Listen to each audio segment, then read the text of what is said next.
Okay, let's stop the music. We'll get excited and start sleeping in a few minutes. I also started sleeping and dozing for a minute here. So anyway, guys, welcome to the channel, guys. A lot of people have been sending me DMs asking me to start bringing a lot of rival fans to the channel.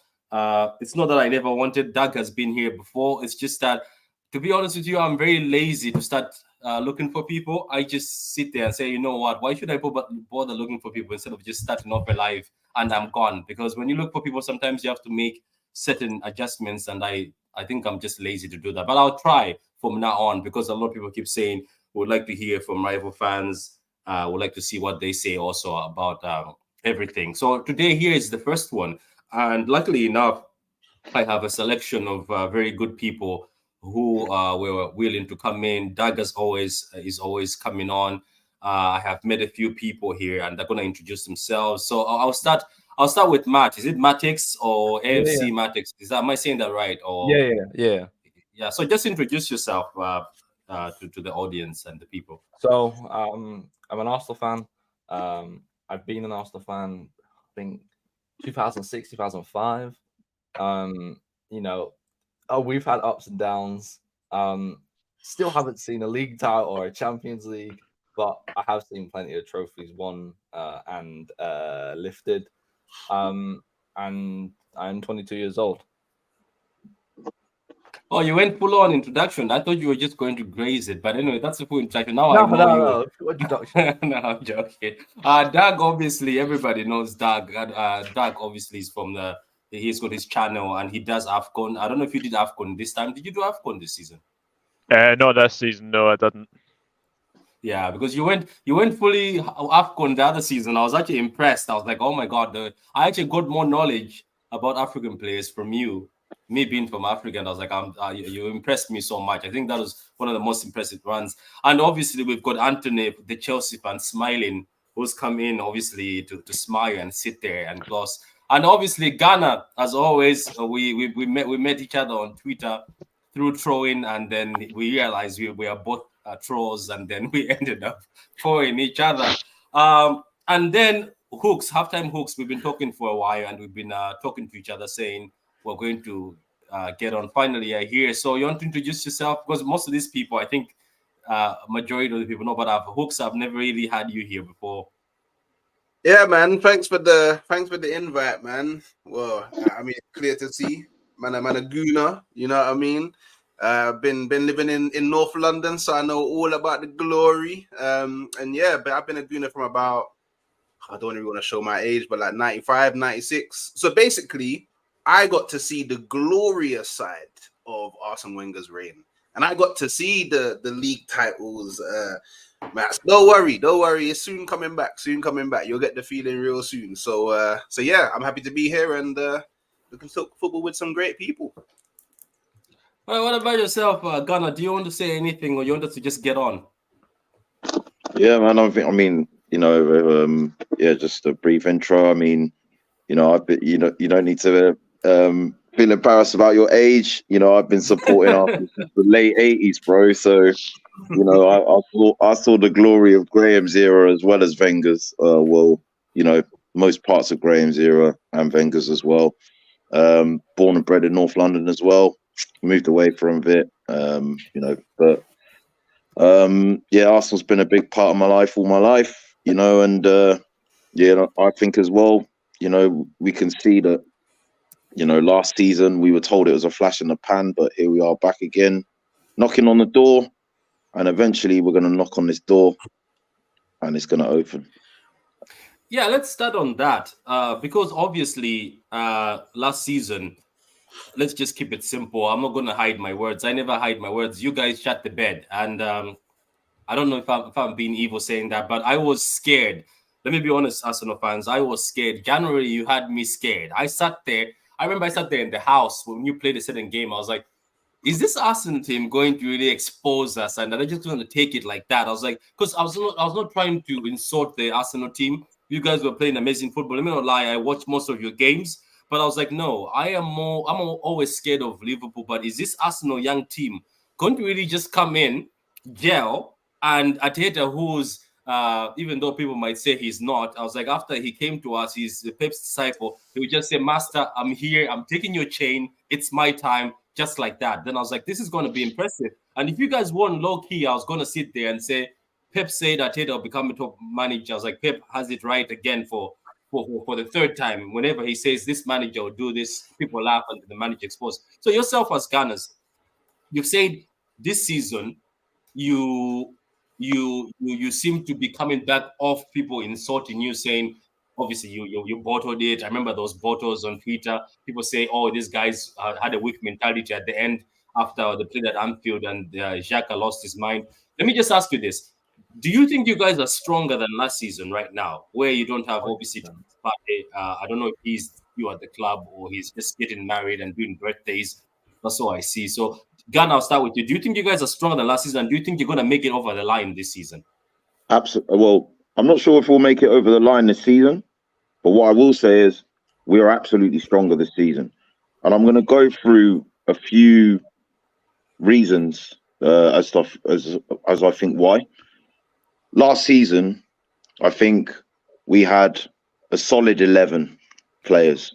That we really, the squad players that we had beyond our best 11, we really were expecting to just challenge for top 4. When it became evident around sort of the Christmas time that we were capable of more, Arteta's will and desire to trust the breadth of the squad became a bit more narrow. We got to the sort of February, March time. I think it was when we played Lisbon, where Tomiyasu got injured, and then Saliba got injured. And we had got that far without really rotating these players, to sort of prepare for the need to perhaps use other bits of the squad. When you look at Pep and Klopp, what they might do earlier on in the season is they might play some of their squad players in games that they perceive are going to be a bit easier to win, just to kind of give them minutes, just so that when they are called upon later in the season, they're not going to be coming in cold, so to say. We were bringing in Rob Holding at a period where he hadn't really had many minutes. We didn't really trust ourselves to use Kiriro, which was the better solution, because the rot that had started, from losing or drawing games after playing Holding came into place. By the time we trusted Kiriro to use him, it was too late. This season, the fundamental difference that I'm noticing, right, is we are using the breadth of the squad a lot better, and we've been doing that a lot earlier on. We, start of the season, we were playing Partey as an inverted right back, knowing that might be a solution that we need to call upon later in the season. Having the confidence to do that didn't pay off straight away. There were, I think the game against Fulham we drew. You look at the use of Kiriro now in the last 3 games, he's been excellent. We've kind of flipped it around where instead of the left back in Zinchenko being the guy that inverts into midfield, we've asked Ben White to invert in midfield from the right-hand side. And we're using Kiriro inverting into the defence. We haven't had Thomas Partey for pretty much the whole season. We've used Rice as a 6. And our ability to navigate games without Thomas Partey being one of our best midfielders has been somewhat better this season. Gabriel Jesus in our last 5 games, we scored 21 goals. We've only conceded 2. In 3 of those games, we haven't had our best striker. We've used Havertz and Trossard in almost Havertz being at 8, but in some transitions becoming the second striker.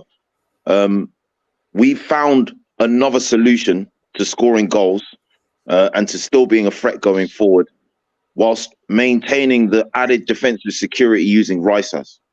So overall this season, I think the difference with last season, when we did fall by the waistline, Saliba, Tomiyasu, we had our best players getting injured in what was a thin-bred squad. Whereas this season, we've got, I've just typed this out to a Liverpool fan. We've got Partey returning. We've got Timber returning. We've got Tomiyasu returning. We've got ESR and Fabio Vieira returning for to a full fit of health. So this season we've got a much better squad in terms of depth and quality. And instead of our best players becoming injured, we have our best players returning from injury, and we're only in the 2 competitions, as opposed to City and Liverpool being in 3 and 4 respectively. So we're going to be playing less games with our better players returning, and Arteta is using the squad in a much better way, which suggests that even if there are players that are missing, he is much better versed from the experience of last season in being able to make necessary changes to still make this squad competitive, because it has been throughout the course of this whole season, without one of his marquee signings in Timber not being available, and without one of his best midfielders in Partey not being available. Large part, Gabriel Jesus has not been available, not been there to be called upon, because it hasn't been the odd couple of games here or there he's missed. He's missed a lot of this season. Let's be real. Zinchenko's missed a lot of this season when you deep how many games he's missed. And we've still been right up there amongst the best, competing, getting out of our Champions League group with ease.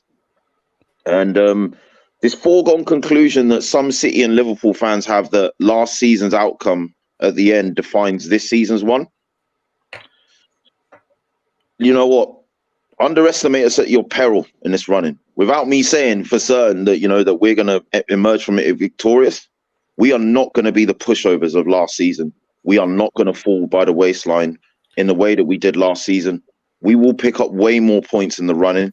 And I think the last 5 games after the Dubai break really has shown that this team, when it's well rested, is a team to be feared in this title running. Just a question from my side that I was wondering, right? Yes, I understand. Like, one of the things that I noticed from last season is I always had a feeling that Arsenal wouldn't be able to get it over the line last season. The reason is because probably the team was quite young, and you do need those types of experiences to sometimes get you over the line. And it's not a bad thing on the team. It's just a fact. If you don't have the experience, you don't have the experience, and you fall short normally.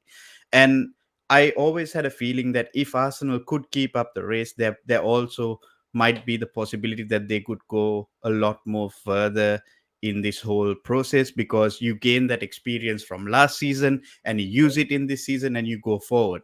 But Gunnar, I do echo your thoughts as well, and I do think Arteta is doing a good job with the team.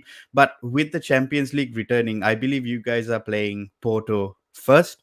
And let's say that you get through Porto, then starts the more difficult fixtures where you have to go to probably, let's say, an Inter Milan, or probably maybe a Real Madrid, or so on and so forth. Those types of teams where it becomes a lot more difficult, and where you have to actually use your squad. And playing in the Premier League is also not easy. Do you think that you have the squad strength to actually be competitive in both competitions, or would you rather focus on the league, or would you rather focus on the Champions League?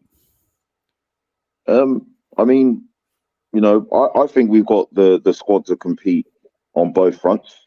I think that we have added a bit more experience now, with the likes of Rice, who have, albeit with West Ham, won something with in Europe with West Ham, navigated the requirements that West Ham had to stay in the Premier League, fight a relegation battle, and fight on the European front at the same time. Jorginho, has kind of done this on multiple fronts with you guys. Yeah. I think, but also I just think in terms of having much more depth than last season, it helps. It really helps, and I think the depth is actually contributing, like Trossard is actually contributing, players like Fabio Vieira have come off the bench or started games over Havertz and contributed this season. Havertz is now starting to contribute in a much more positive and consistent manner. And he, again, he's got the experience of navigating both a domestic campaign, domestic cup campaigns and European campaigns with you guys, so I Don't think be fooled with Havertz. There is a thing where we always used to say tell in the Chelsea fan base. There are periods where Havertz is actually very, very good. Like there was always a thing where as soon as the second half of the season starts, he starts Mhm. with such a good form and then he goes missing for some reason. And there was also a period in the first half of the season where he starts and then he goes missing. But I think you were pulling on a very good point where Trossard, he has been immense. Like my God, that guy is like very, very, very good. But It's a like good signing. It was a W. 100%, like, but my thing is like, for an example, yes, you're playing in the Champions League, but you cannot use players like Emil Smith Rowe and guys like that when you're playing at Real Madrid or something like that, because you're going up against your Jude Bellinghams. Yes, you have Rice, who is playing in and out, and he's a fantastic player, and I think he could play almost all the games that are available in the season.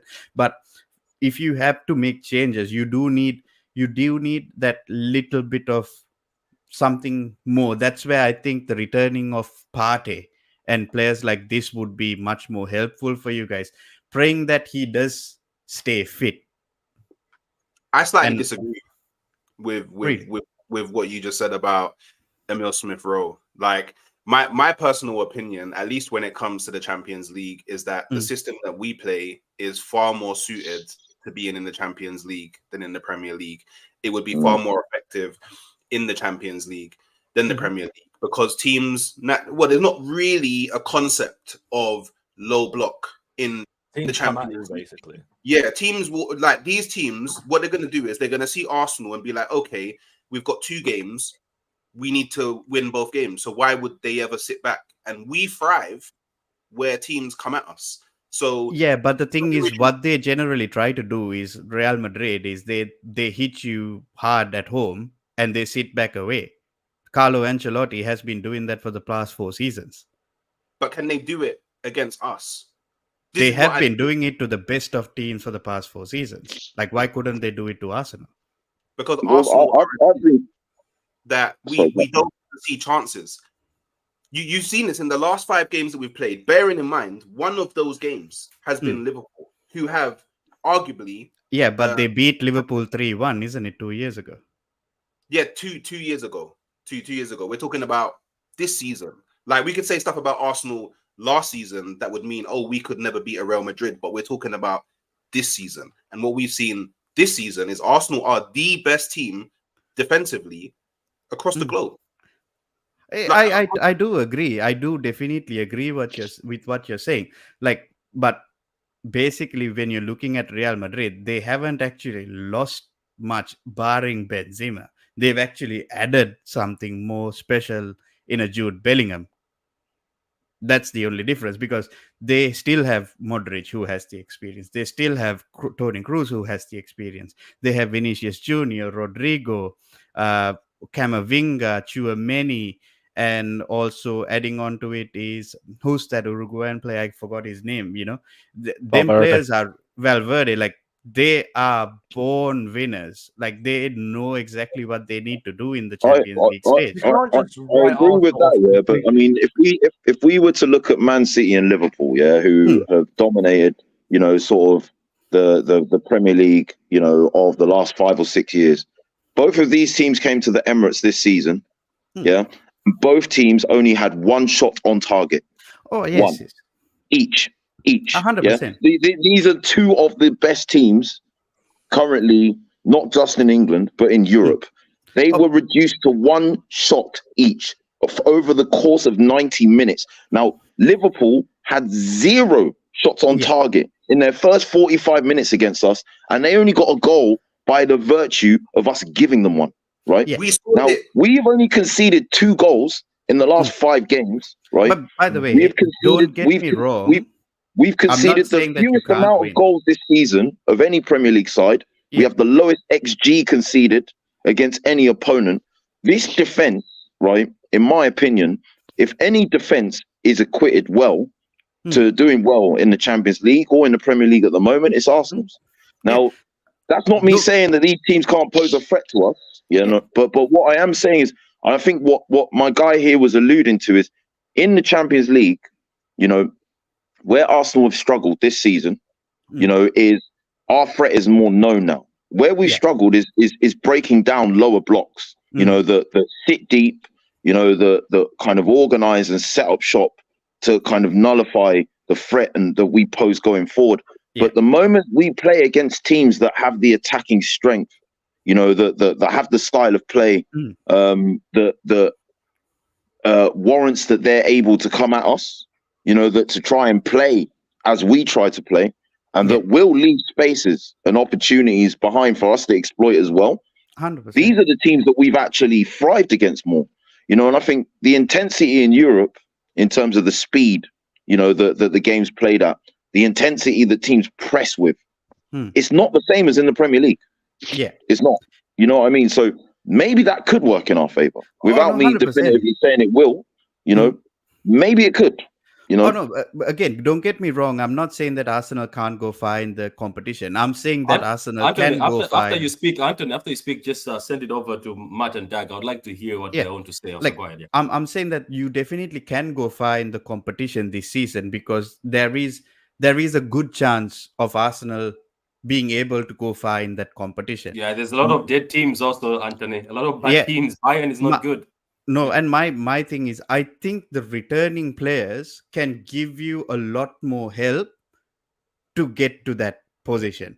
And you also need them to be fit as well, because one thing that I've noticed from these players who are returning from injuries is, yes, barring Timber, because that was a freak accident and everybody could agree with that, Emil Smith-Rowe isn't very reliable when it comes to injuries.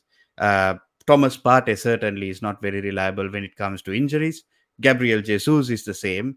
I don't know what's wrong with Zinchenko. He gets injured quite often as well at the time. And that's where I'm thinking, you know, possibly there is, you know, hopefully if these guys do stay fit and then help you guys go on. But until that actually happens, I'll be a little bit reserved in my opinion as to how far you guys would go. But yeah, I was just wondering, like, as to how you guys were thinking about that. That's why I just started asking. So Matt and Doug, what are your thoughts on what you were hearing so far? Before we move on to obviously Liverpool, I'll still come back to Arsenal because my agendas are still run deep for Arsenal. I'm joking. I don't know. I don't have beef with Arsenal, to be honest with you. I actually post my agendas. I don't know why I beef Arsenal sometimes. I think it's just when certain Arsenal fans trigger me, I just come back with that. But so, Matt, what do you think? Are you confident? Because let's be honest, guys. If we're being honest right now, even one of my friends said last year that if Liverpool, even that the Liverpool bad Liverpool side from last season, and you guys were in the Champions League,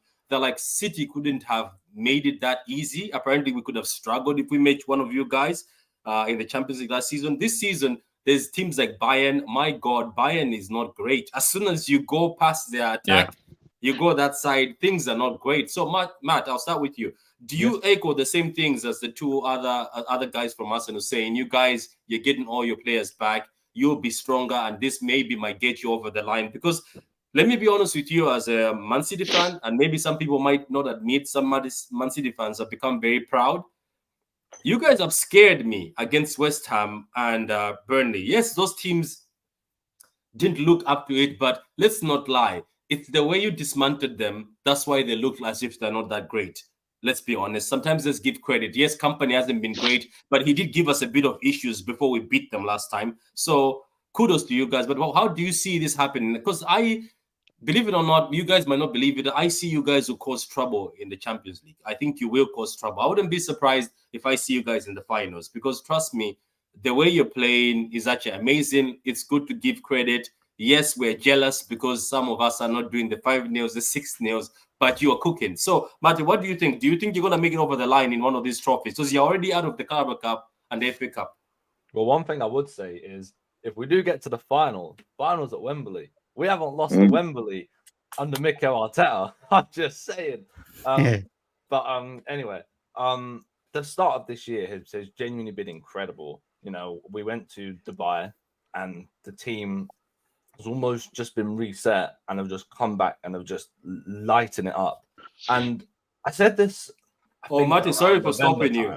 Sorry for stopping you. I'm gonna try see what you guys did in Dubai. I'm pretty sure the league has to investigate that. I'm pretty sure we're gonna have to start doing some tests. Yeah, keep going.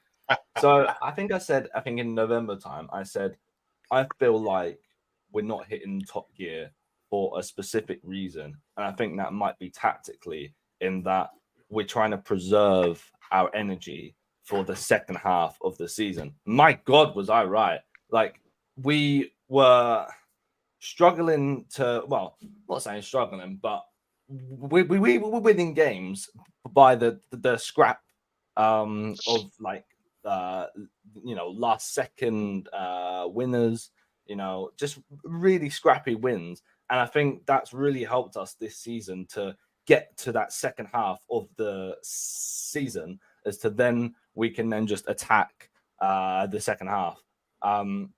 And I think, like 11 goals, 0 goals conceded in 2 games is just crazy. It's crazy. And I know people say, I mean, it's only West Ham and it's Burnley, but West Ham at 8th. I'm pretty sure that it's jealousy. It's they're ahead of jealousy. Chelsea, No, and yeah, I think they're only a couple points behind Man United. So people can't say that about West Ham and Burnley.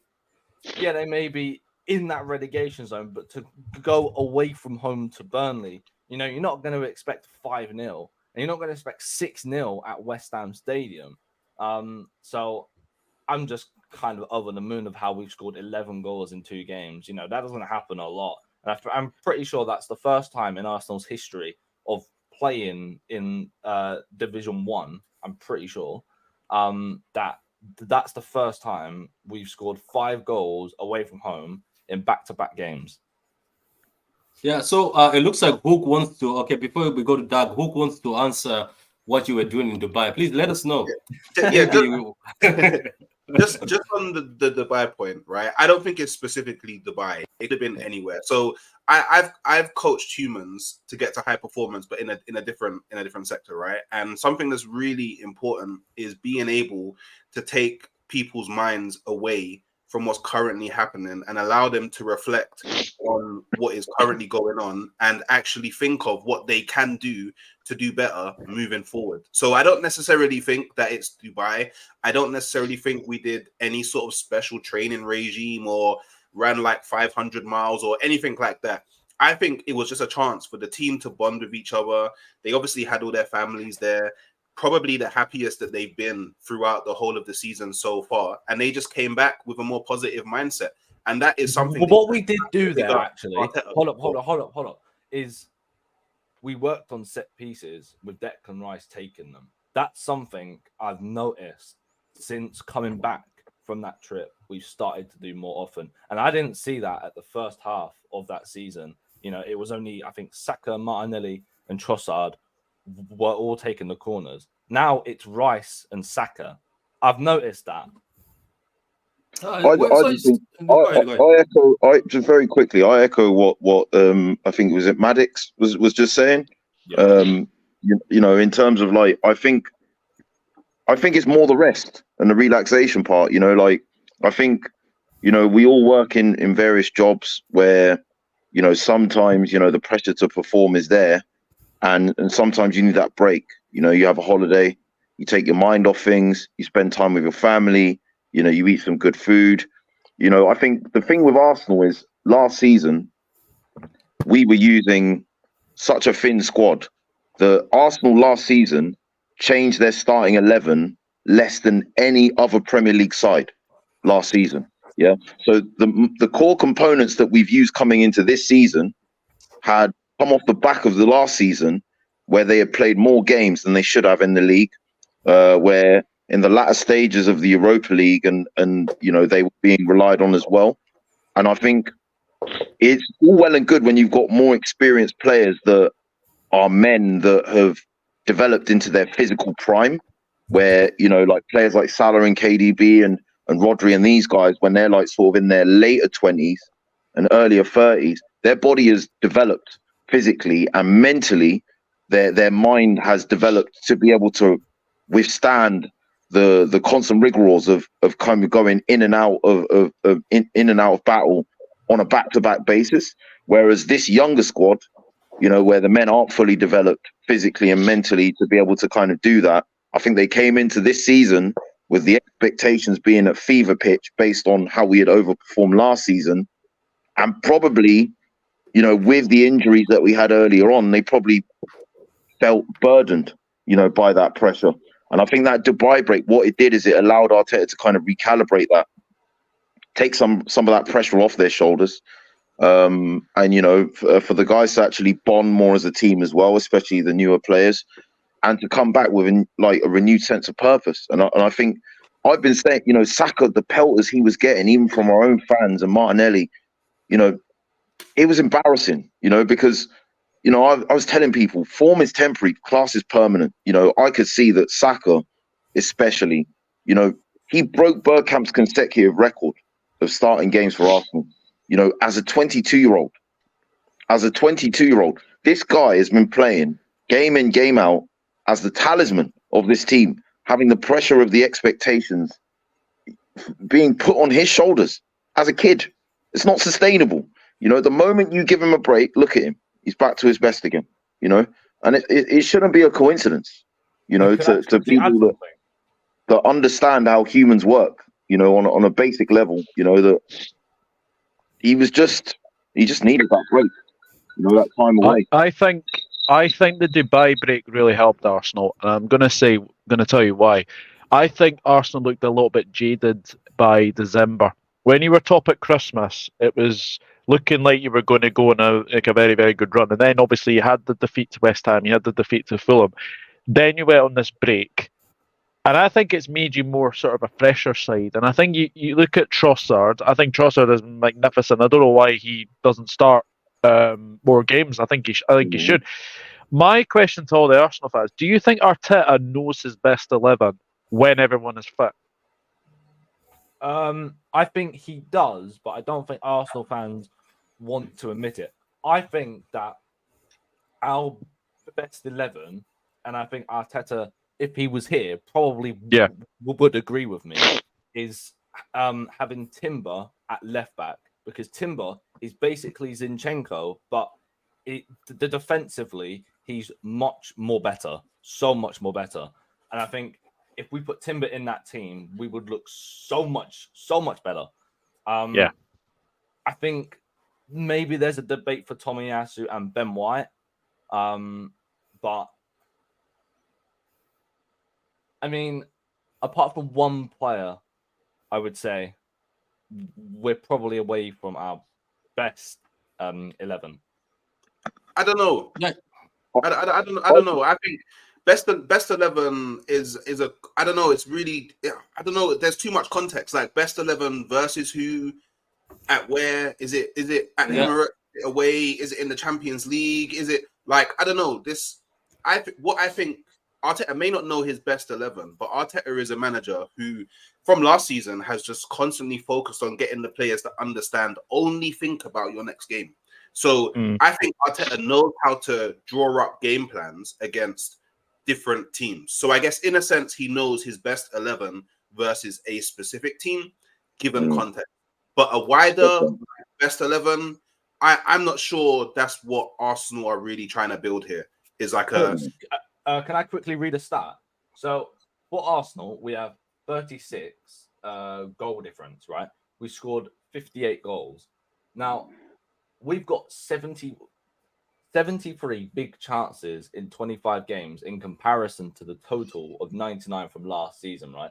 Our XG is 14% higher than last season and defensively dominating every single stat this season.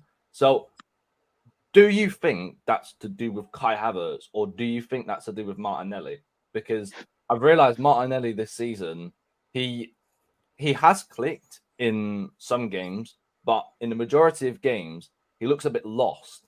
And I think that might be down to our system now. I think Arteta's, you know, to go back to the best 11 question, I think Arteta's looking more at game states, you know, than what my best 11 is. I need to have my best 11 to manage certain game states, you know, like against low blocks, you know, I might even go from a 3-2-5 and build up to a 2-2-6, you know, using the box formation, giving myself an extra man in that top line you know, to help me break down, you know, the resilience of the opposition, you know, based on that low block. You know, the 3-2-5, he's added more permutations to it. I think Havertz playing, you know, you see in some transitions, it is actually a 4-4-2 with him shaping up just behind Trossard, you know, and you know, sort of Odegaard and Rice sitting next to each other, you know, in a midfield, and it having the more like traditional mechanics of a back four, you know, putting an extra man into the back line instead of you building up with the 3-2-5 shape. And I think the reason he does that is because Havertz, you know, to come to the question just asked about Havertz, is Havertz can kind of tuck in and help your shape organize defensively as well earlier on in build up when you don't have the ball. You know, he can help you progress it, but when transitions break down, you know, he's very good at pressing. When balls are coming into the box, he's very good at winning the ball and heading it clear. And I think, yeah, Havertz, a lot is said about what he might lack, you know, in terms of like his finishing ability, his final ball into the box, you know, maybe his first touch, but not enough is said about how he helps when transitions break down. Against Liverpool, it was really weird, right? Because it was almost like he was playing as the false nine, but Odegaard was kind of getting ahead of him sometimes. And you know, it was almost like Arteta was saying, well, Havertz, you can sit behind Odegaard, because if Odegaard does lose the ball high up, or if the press does get bypassed around him, Havertz can be there to kind of win the ball, you know, like, or buy some time to allow Odegaard to drop deeper again, you know, like, so I think it's been amazing seeing how Arteta has kind of evolved, you know, our system and our style of play from last season to this season, you know, based on the players he has available. I still think this squad needs a bit more quality in key areas. You know, someone that can push Saka on the right-hand side, and a more traditional number 9 that can just be called upon to be ruthless in putting that ball in the net. You know, given the chances we've created, you know, our XG is 14% higher than it was last season, but I don't think we've done much to improve our rate of converting chances, and that's something that needs to be worked on. Would you, you know, sell Gabriel Martinelli and buy Mbappe? No. Really? Yeah, you're not. Please, the Mbappe thing, please. I beg you guys. No, let it go. First of all, no Premier League club could afford Mbappe. I think he doesn't want to come here. You know that, right? He doesn't want to come here. Can't afford him, bro. And he doesn't want to come here. And he doesn't want to come here. He doesn't want to come. No, the thing is, it's a lot of problems when you get a player like him. But regardless of it, I think it's better off you sell Jesus and get a Tony rather than a Martinelli. Why would we sell Jesus when we can just I would neither sell Jesus or Martinelli, for any reason. Like, why would you sell something that is not broken? Like, Martinelli is actually very, very good, you know. He's bloody fantastic. I would take him. I would take Martinelli. This side. Martinelli is like incredible, bro. And like, you know, people rate him. You know, if you also need, right? like, bro, like, if you need a makeshift striker, Martinelli can play up top as well. Like, I've seen him play striker as well. Like, he's electric, bro. We don't need players to buy. I think a lot of there's two issues with Martinelli. I think a lot of people, you know, he set himself an impossible standard. Last season, he got 15 goals. You know, like, and I think what helped his play last season was Xhaka, because Xhaka was playing the left centre mid. So he would drift into those pockets in and around behind Martinelli to support his play going forward in an attacking sense. In addition to Zinchenko inverting from that left-hand space, he had a lot of support on that left-hand side for him to have a greater level of output in terms of goals and assists by getting into the box, you know, that he doesn't have this season. You know, like Havertz, as good as he is, his movement isn't the same as Xhaka. Like, he isn't as intuitive in supporting Martinelli. And I think a lot of people just look at Martinelli through the lens of goals and assists, but if you watch him in all the games he's played against Liverpool this season, even the one we lost in the FA Cup final, outstanding in all of them. I don't think he got a goal or an assist in any of them, from what I can recall. You know, Martinelli's work rate and you know, his endeavour without the ball. Same with Saka. You know, again, isn't talked about enough. You know, we're all looking at what they do with the ball going forward. You know, putting the ball in the back of the net, goals and assists or whatever. But let's call a spade a spade. When Arsenal lose the ball, we are one of the best teams at winning it back as high up the pitch as possible. And that actually is as, if not more important to how our system works than what they do in and around the box with the ball. And Martinelli and Saka are two of the best wingers in the world in counter pressing. And no, they are. I wouldn't change them for anyone right now. Okay, like not anyone, not even Mbappe. Segment, Gun, on that segment, let's move on to Arsenal. No, to Liverpool, because even just how I've written this, how are Liverpool doing it? I'm pretty sure as Gunners, and I don't know, maybe Gunners, if you're seeing this or other rival fans, I'm gonna go to Doug. I'll ask it simply. How are you guys doing this? I'm sorry. I am looking at your team. Every time you set your lineup, I'm laughing. I spat my coffee the other time. I was like, who is this right back you have? How are you doing it? Because when you're playing, sometimes you don't look good at all. Like the teams are playing you, and I'm like, wow, look at Brentford, what they're doing to Liverpool. They're cooking Liverpool. I saw tweets saying Brentford is cooking Liverpool. No, all it takes is one ball at the corner. As always, well, that's what you also do to us all the time. There is a goal, and then the floodgates open. This is not the best Liverpool side I've seen. If I was to choose between Liverpool and Arsenal right now, I would choose Arsenal as the stronger one that looks like more settled as a team. You guys seem like you're playing hero ball. You're just doing it. It's just happening, and it's pissing me off a bit because you're top of the table and you're just fugazzing the results. And I don't get it. Maybe are we being bitter? Is there something you see as a Liverpool fan that none of us see? Am I wrong saying this team is not as great, but somehow it's finding a way to win? I don't think it's going to be as good as the 1920 team. No, there's definitely not no comparison to that. But I think what we've brought in this season, I think we've brought more hungrier players. I think we've brought in, younger players. You look at the players we lost in the summer. We lost Fabinho, we lost Milner, we lost Henderson, we lost Firmino. We lost a lot of our really, really good sort of squad from the 1920 season. But I think what we brought in, I think as well, Szoboszlai from Leipzig has been a very good signing. I think McAllister has been a really, really good signing. I think he's starting to show the player that he was at Brighton. I know you don't like him, Patrick, and I know you don't really rate him, but I think Wataru Endo has slotted into that Liverpool side really, really well. And I think Gravenberch again is another one who's sort of came into starting to show what he can bring as well. I think, look, I'll be honest, at the start of the season, my expectations were obviously, we finished 5th last season. I had expectations that I would be top 4 finish, maybe a Europa League, maybe a League Cup, maybe like an FA Cup run. To be in 4 competitions as we are at this moment in time is absolutely incredible, considering the Klopp completely transformed the midfield in the summer. So I think to be top is magnificent. Will it last? That's sort of the next question.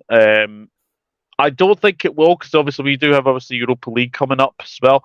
So we've been back to sort of Thursday Sunday football. But I think the players that have came in have done really well. I actually think as well the fringe players like your Joe Gomez, Harvey Elliott, Curtis Jones, they have really, really stepped up this season. I think you've got to say they have really, really stepped up. And I think as well, a lot of people have obviously had it over, Darwin Núñez. He is starting to get goals now. And I kept saying, as soon as he gets into a purple vein of form, he will start finding the net. I think he's now had, I think it's something like 5 goals and 5 assists in the last 11 games in the Premier League or something like that. So he's in really, really good form. I think as well, the emergence of Connor Bradley has really helped, because I think we're now kind of seeing Trent sort of move towards that midfield. I've been saying it for ages. I think Trent Alexander-Arnold is definitely a midfielder. He certainly isn't a right back anymore. As well, I think Joe Gomez has really stepped up the left back when Andy Robertson hasn't been in. And I think you've seen as well last January, the players really stepped up when Salah went away. Diaz kept scoring, Gakpo kept scoring. Every player has stepped up this season. As well. And even, yesterday, he's had his critics this season. Queeham Kelleher, he's had his critics, and he was very, very good yesterday. So, look, I think to be top at this stage of the season is very, very good. It's a strong position that we are in. It's not a significant cushion between ourselves, Arsenal, and obviously City. But if we are there or thereabouts by April or May, it'll be very, very interesting into the season. And this could easily go down to the wire. I think as well, people need to stop. I think a lot of people I've seen have kind of already written City off, which is like you should never, ever, ever, ever do that, especially with what City tend to do as well. The one thing I do think as well, Arsenal with the Champions League, I think that will be very, very interesting. I don't think the Champions League is as strong as previous seasons. I think some of the teams you've seen, like PSG, I know they beat Real Sociedad the other night, but they got battered off Newcastle. They look horrible. Yeah.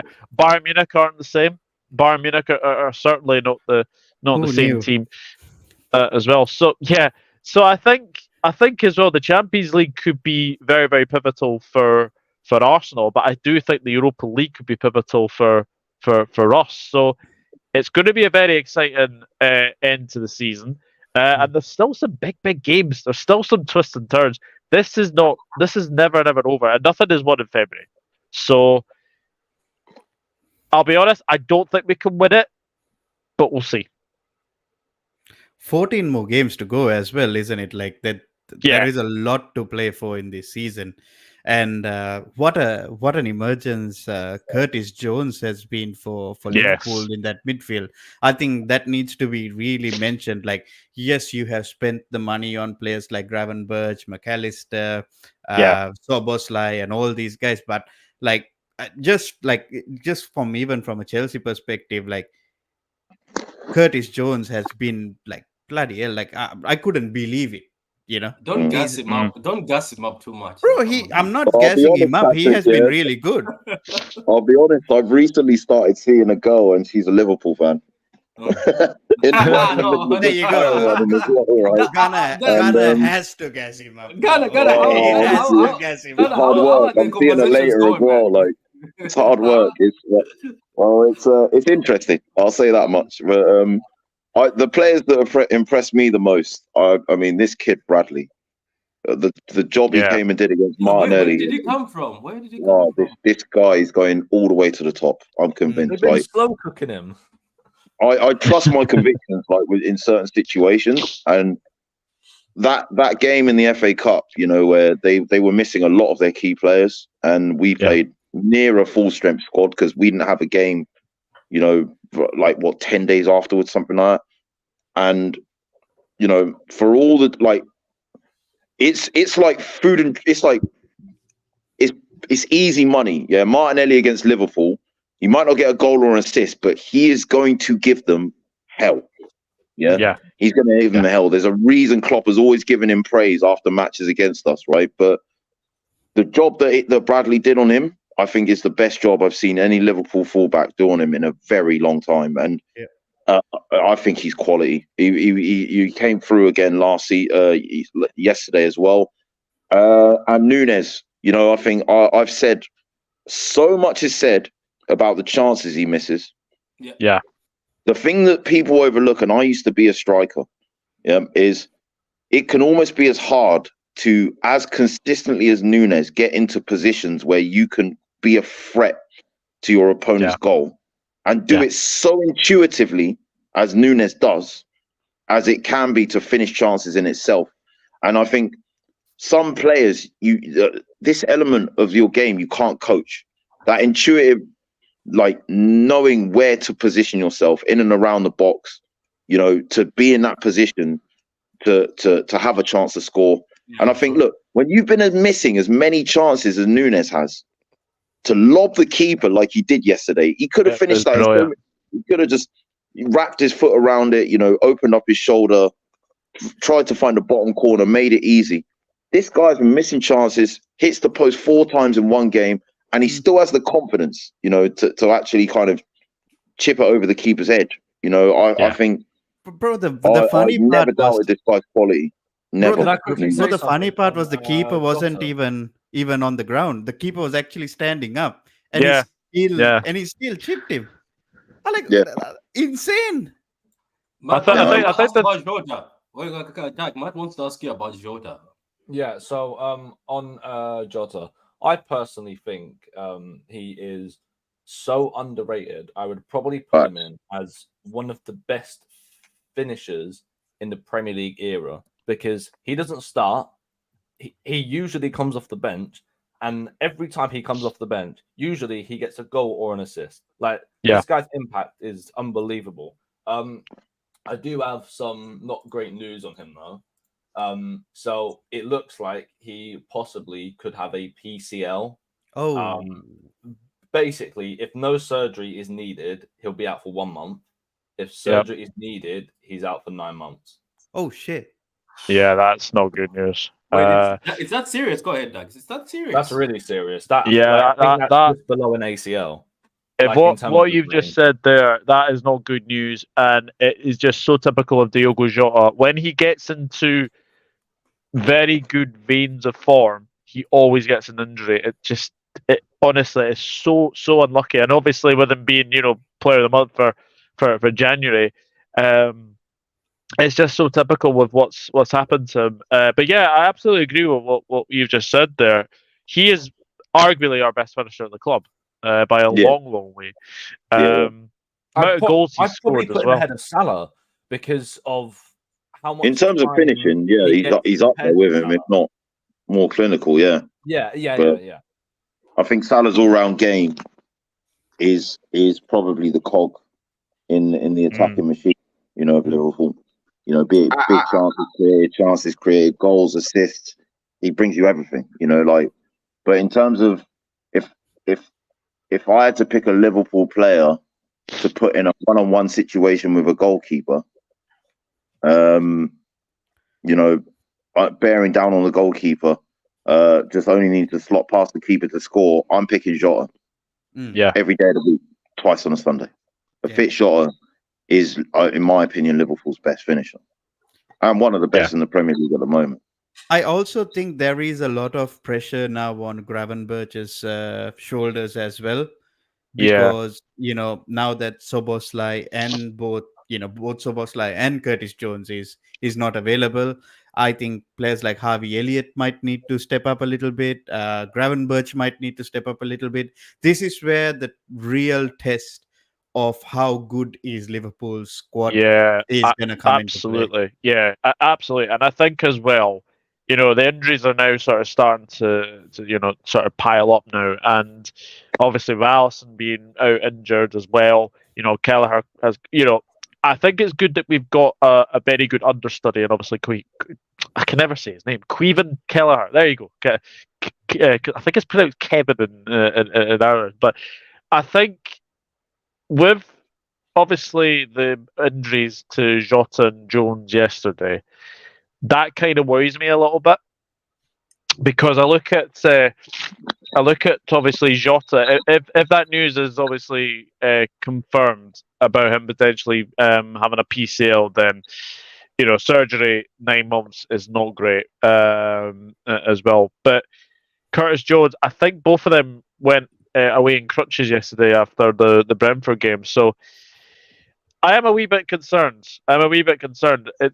I think Klopp has used the squad really, really well this season. His subs have been much, much better. I think there was a lot of sort of press last season that was, when it didn't go very, very well, even the fans were starting to turn on him.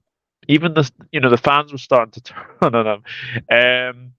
But I am a little bit concerned with the injuries at this moment in time, and as well, Harvey Elliott's impact off the bench has been really, really good this season, as well. So, yeah, I think the injuries are definitely there as well. But my concern, if we don't win the league, is because of the draws we've had. I think we've had 6 draws this season.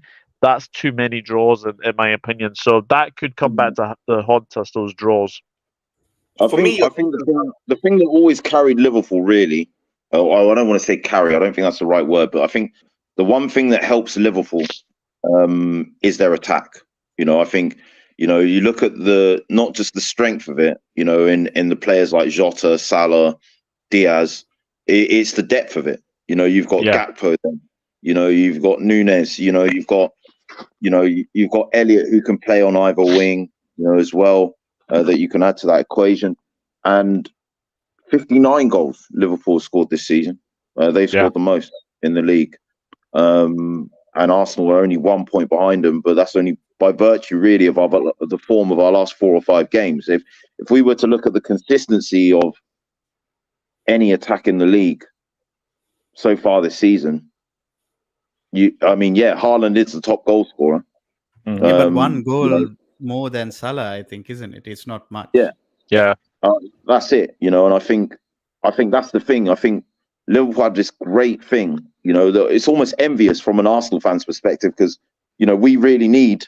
I still would not advocate against us needing a striker just because we're only 1 goal behind you.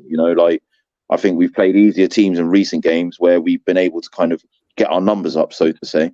We still don't have that clinicalness that a Haaland or a Salah or a Jota has, and I think, but with Liverpool, Klopp's ability to just, certain games, Gakpo's played as the false 9, then he's played on the left.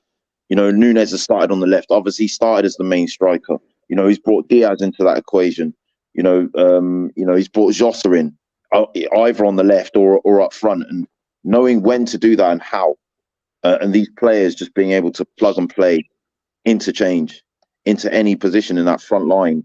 I think that's what's made them dangerous, so far, and I think that's what's kept them sharp, in games, and what's allowed them to navigate being in 4 competitions so well. And so long as they can keep a large part of that to call upon, Diaz coming back from injury, he's had his problems with injury. Now you've got this situation with Jota. Nunes has had some injury problems this season. I think that's going to be the key for Liverpool. I mean, there might be injury problems in other areas, but I think so long as they can keep a large core of that attacking group together. Yeah, I think as well, Diaz has had his off the pitch problems as well. Obviously, what happened to his parents. Thankfully, both of them are all right now. Zon obviously came back against Luton and obviously got the goal, and then showed his shirt. Para, I can't remember what it was. Peace, I think it was. But yeah, look, I think the one thing I've been very impressed with this season is Alisson, because I think there's been some games this season where Alisson's made wonder saves, like that save against Almiron against Newcastle, where he basically tips it onto the crossbar. I mean, it's just a very, very good save. Yesterday, Kelleher, I think, point blank range save one from Ivan Toney as well. I don't think we're as good defensively as we have been recently.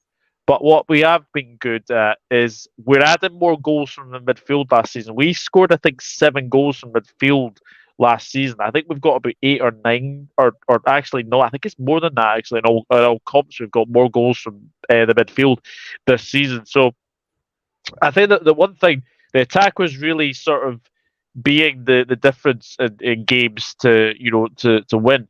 But I think as well, getting goals from midfield has been very, very key this season, and even as well, the defense seemed to be coming in with goals as well. Obviously, Bradley against Chelsea, which Bradley's been fantastic recently. He really, really has.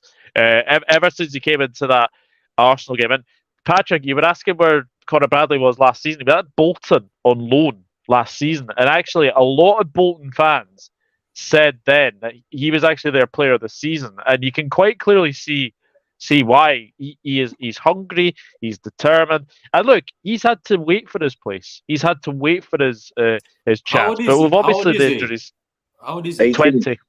20. 20. Oh, so really? he's in. He's at a good age. That's a good age, isn't it? Yeah. Yeah, fine. I So I wouldn't think- know. Everybody at Chelsea is 20, so I Yeah. wouldn't know. What about what about yourself, Hooks? Hooks. There's a comment here, and I want to hear from Hooks. Says the pressure is off Klopp now. He has announced his departure. Pressure is on the players to perform. Do you think this is true, Hooks? Do you think because he made that announcement? I agree wholeheartedly. Like, I feel what Klopp did made it even worse for the players, because now if the players don't win something this season, they're the ones that are going to be looked badly on. Like, oh, they couldn't win Klopp anything in his final season.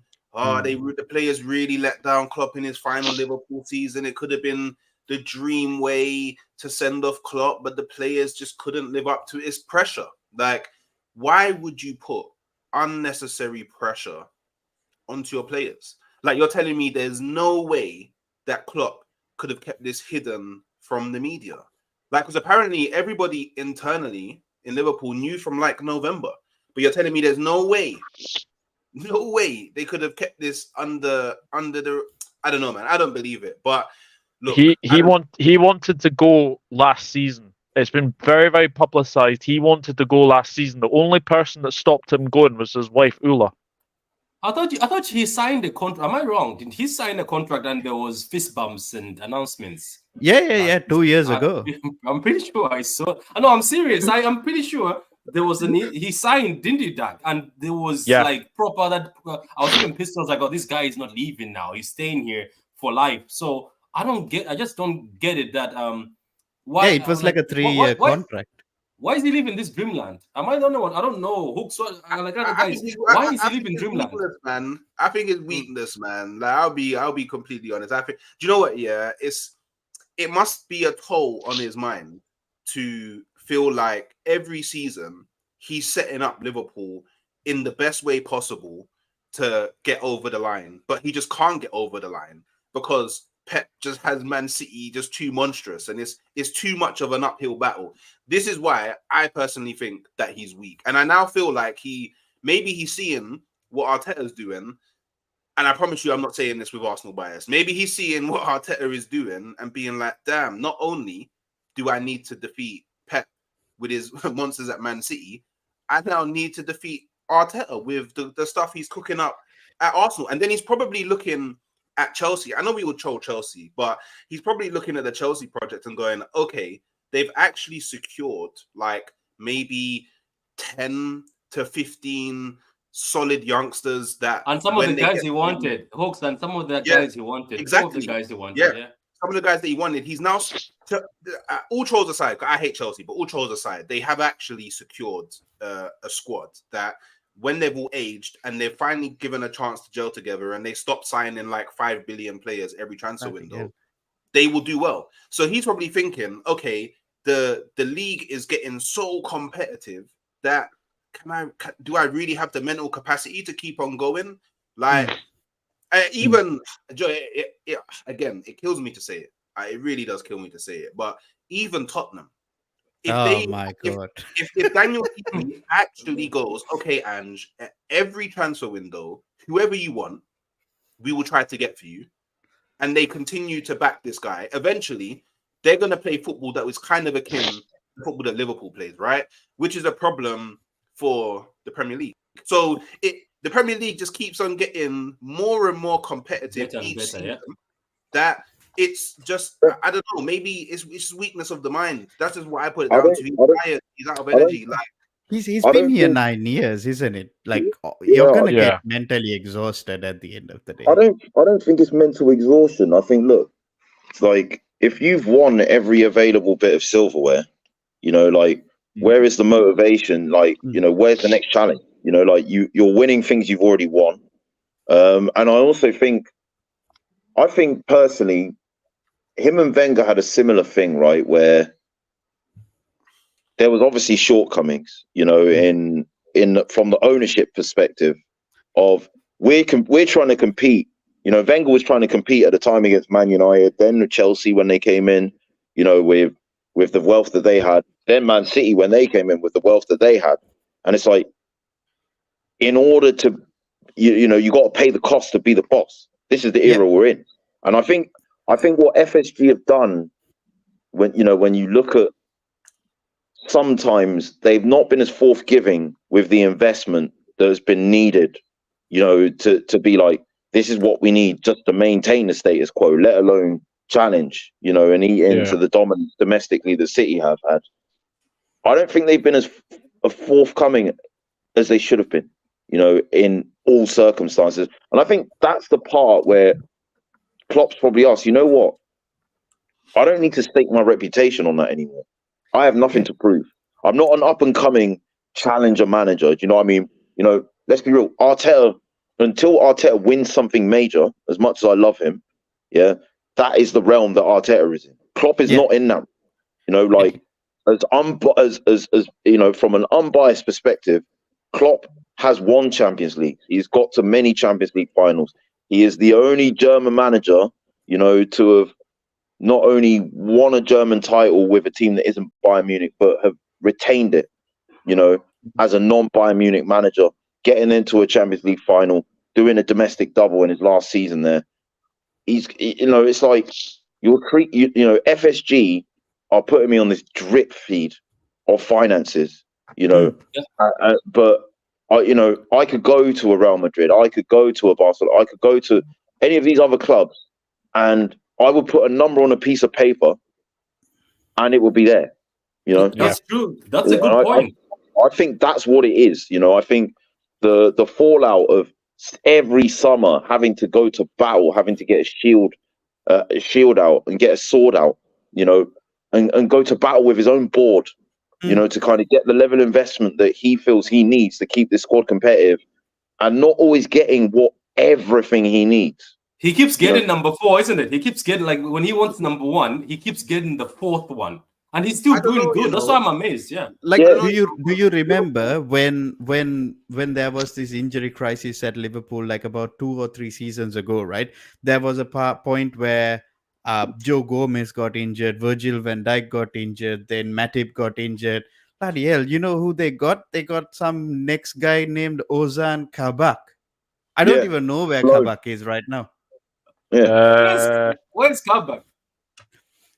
Bro, this is what I mean.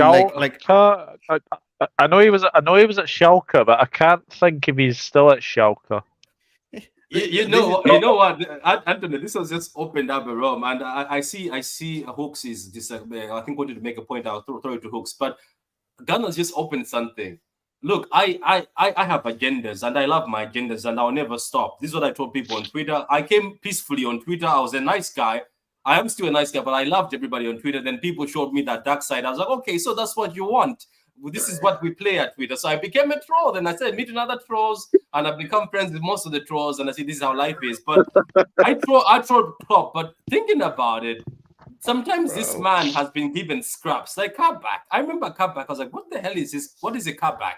Because I remember you guys having Mustafi. Yes, Mustafi was a World Cup winner. But what was a Mustafi? Like, what exactly was a Mustafi? And then you brought this other guy. What's his name? I don't know. He went to Forest, some guy, and now he's in France. What's his name? He's in France now. Longa, or whatever his name starts with an L. This is some kid. Longa to play in midfield. So, Hooks, you are not in your head. Don't you agree that Klopp sometimes is given scraps? Sometimes he's given scraps. But then in those sometimes he's been given scraps. Everyone always says, "Oh, but he's won every trophy." So clearly he's able to do it. Clearly the scraps are not that bad. Like, as an Arsenal fan, I've seen scraps. I've seen scraps at Arsenal. I've seen scraps, and I would agree with the point overall. If this season I didn't actually see Liverpool go, okay, we're going to offer Brighton the amount that they want for Caicedo. Like, Liverpool actually tried to spend the money that the fans want them to spend this transfer window, but they just got rejected. That's not FSG's fault. But bro, this is the problem with that point, right? See, you had that money and you could have invested it even more into the squad, and they didn't do it. Like, there was literally no talks about Caicedo a bid coming in or anything of that sort for him. Like, their whole thing was, yes, we are going for Lavia. Yes, we are going for Lavia. And I completely do agree with you. Like, that's where I kind of rate, Klopp as well.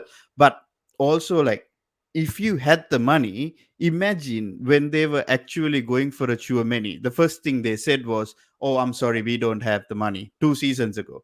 And suddenly you have 110 million this season They to leave spend it on too a little too Kaiser. late. FSG, yeah. It's too And, little and, too and late. exactly. And I think FSG has let Klopp down more than anything else as well. Yeah, they have. Yeah, they have. Yeah. Because bro, like, I completely understand what you're saying, Hooks. Like, and for me, like, imagine if Liverpool had a Tchouaméni instead of a Henderson when Mm. they actually needed a Tchouaméni. That's true. That's Yeah, true. Tchouaméni And went on to Real Madrid and win a Champions League on Liverpool's head.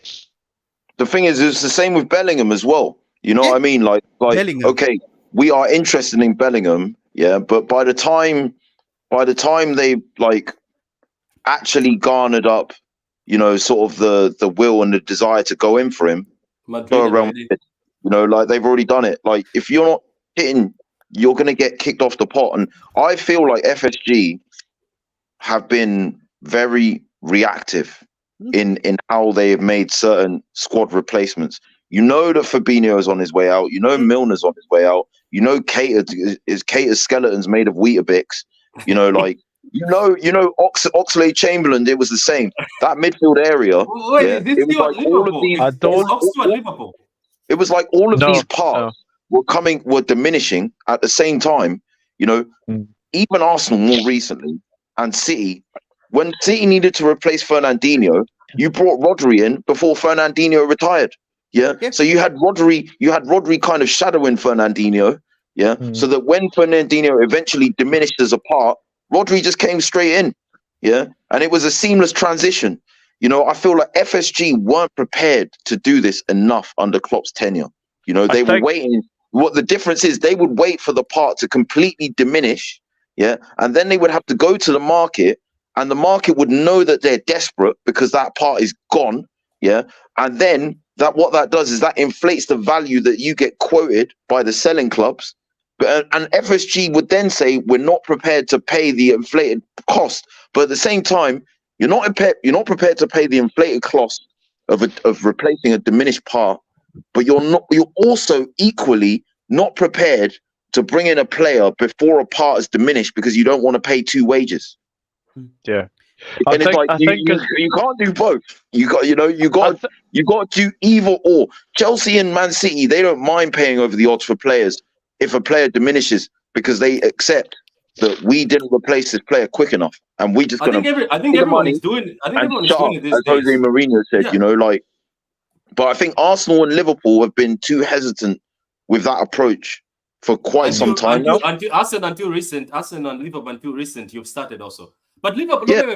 wait, Liverpool have done it though, because I think they also opened their eyes when they bought Alisson and Van Dijk. I think most clubs right now, if they value somebody, they don't care about the price anymore. But I was shocked with Arsenal. Let me just say this before we also move on to City, because some City fans might stab me in this comments. So look, Arsenal was impressed. I think all of you were impressed, even by you guys, when you came with the 100 for Caicedo. I was like, where is FSG digging 110 from? But Arsenal, you impressed me with Rice. Because you know what I thought, Hooks and Ghana? I thought you guys are going to play chicken again. And I was waiting for that. We didn't, because we didn't really need Rice like that much as you did. But I sat there hyping the Rice team because I was like, they're going to cow out. It's going to be one of those, in the cars, in the video, in a movie where there's two cars playing chicken. I was like, they'll chicken out and bow down and say it's over. You impressed me where you didn't give up. And those rumors saying that City actually deep down said they don't have the balls to go on. They will drop it, then West Ham will just give it. And then West Ham was also twerking for City, saying maybe we should give it to City. But when you came with the big boy pants, that's when I knew this man is serious. Because when you came in and say, you know what, we are not stopping here, we'll add more on the top, that's when I was like, well done. I know we don't say it on Twitter because we have agendas, but I sat there, I was like, you know what, well done. You've just shown what you are. You are Arsenal. And most of the years we were disrespecting you because every time somebody goes toe-to-toe with you, you give up and go find another guy we don't know. Because the time when you were looking for Zaha, I thought you were going to get Zaha. Like, look, believe it or not, I think Zaha could have been great for you guys. And I think you should have just gone for him. I know Crystal Palace were trying to pull your pants down, but that's what it is these days. If you want a player, you have to pay the price. That's why I don't care about Jack, because City looked like they wanted him, and Villa was playing hardball, and then Villa pointed at the East Coast and said, we have got 100, we want to pay for him. So well done on the Rice. I really gave you respect on that, because I thought you were really going to just give up and say, City, take him. To be honest, I guess that just shows how integral not only to Arsenal but Arteta's system Rice is. Like Arteta probably just went to the board like, yo, if we do not get this guy, then the project's probably going backwards. And the board probably said, okay, we've invested X amount so far. We don't actually want to go backwards. We want to go forward. Okay, they're kind of like we will put faith in your mind that this guy is as integral as you think he is, and then look where we are now. And the thing is, to add to your point, that's what managers want to see. And I think Klopp's decision, when I saw it, it surprised me. But that was the first question I asked: did Klopp see that investment in his trust, that trust, from FSG in his ability as a manager enough throughout his time at Liverpool? And I think there's times where you could say the answer was probably not. I'm not saying the whole time. I'm not saying he didn't get money to spend, because he did.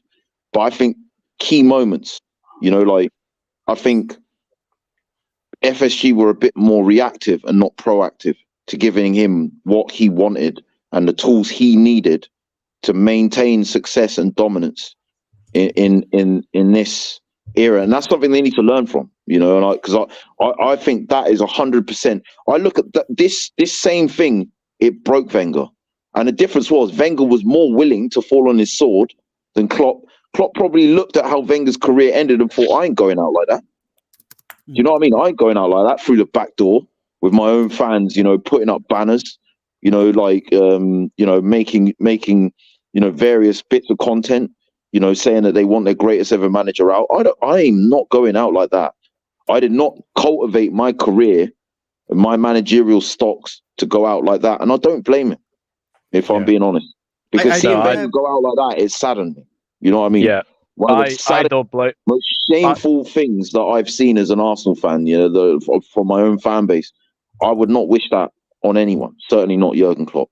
Yeah, I don't blame him leaving either. I think, excuse me, I think as well, a lot of people kind of remember that he hasn't really had that sort of a break since obviously 2015.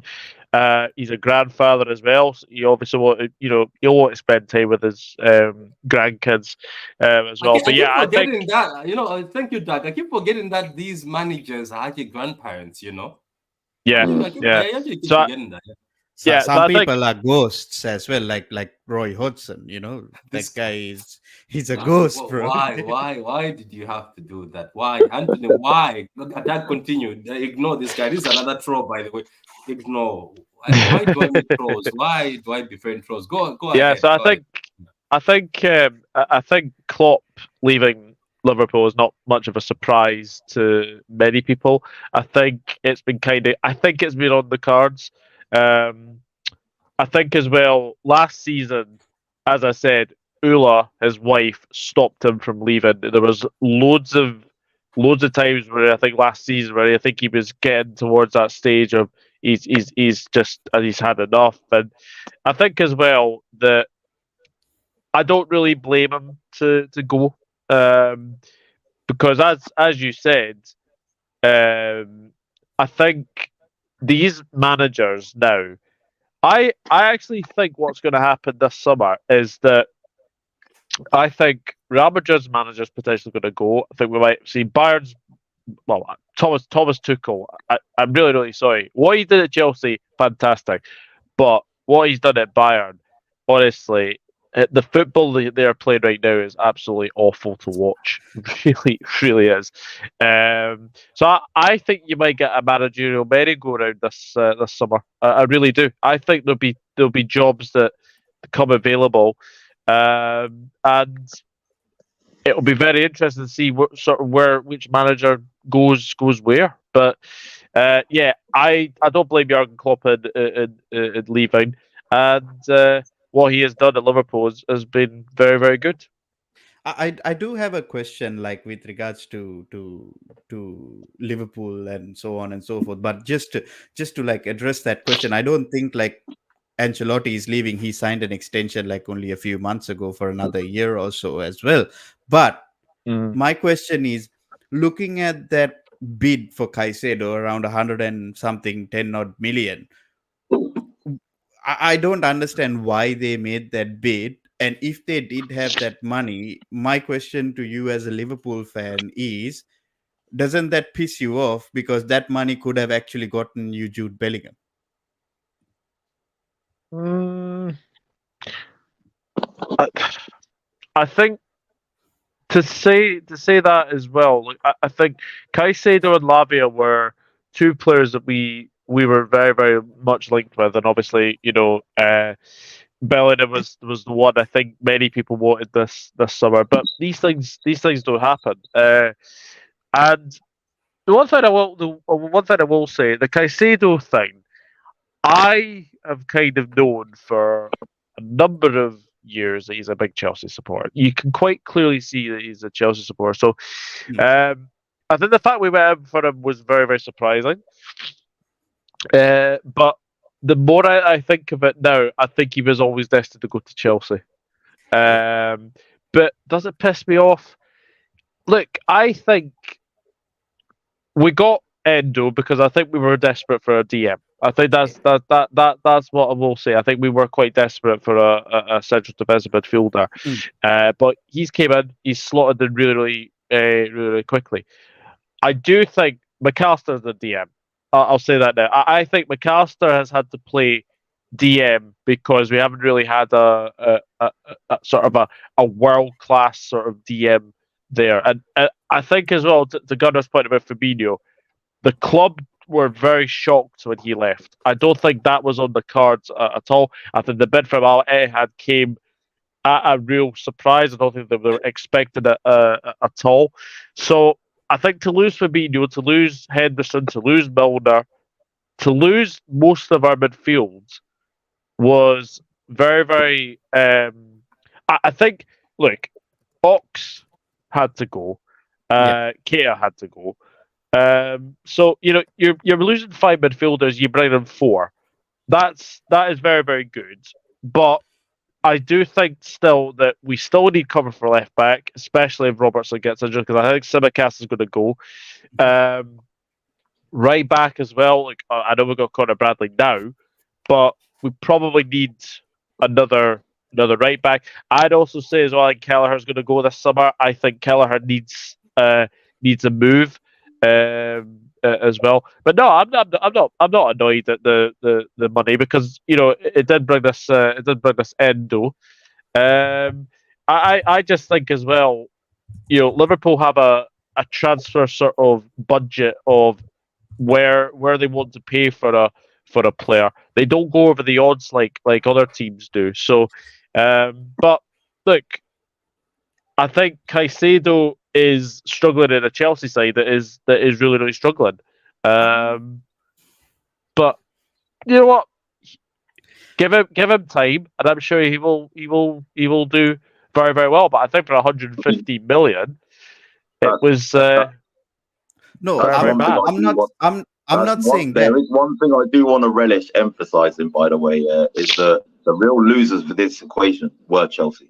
Yeah, we got Declan Rice. You got Caicedo and Lavio at the expense of Liverpool getting them, and you are the worst of these 3 teams. You are nowhere near challenging us at the moment. No, I get that. I'm sorry, the humour of that is not lost on this Arsenal trial.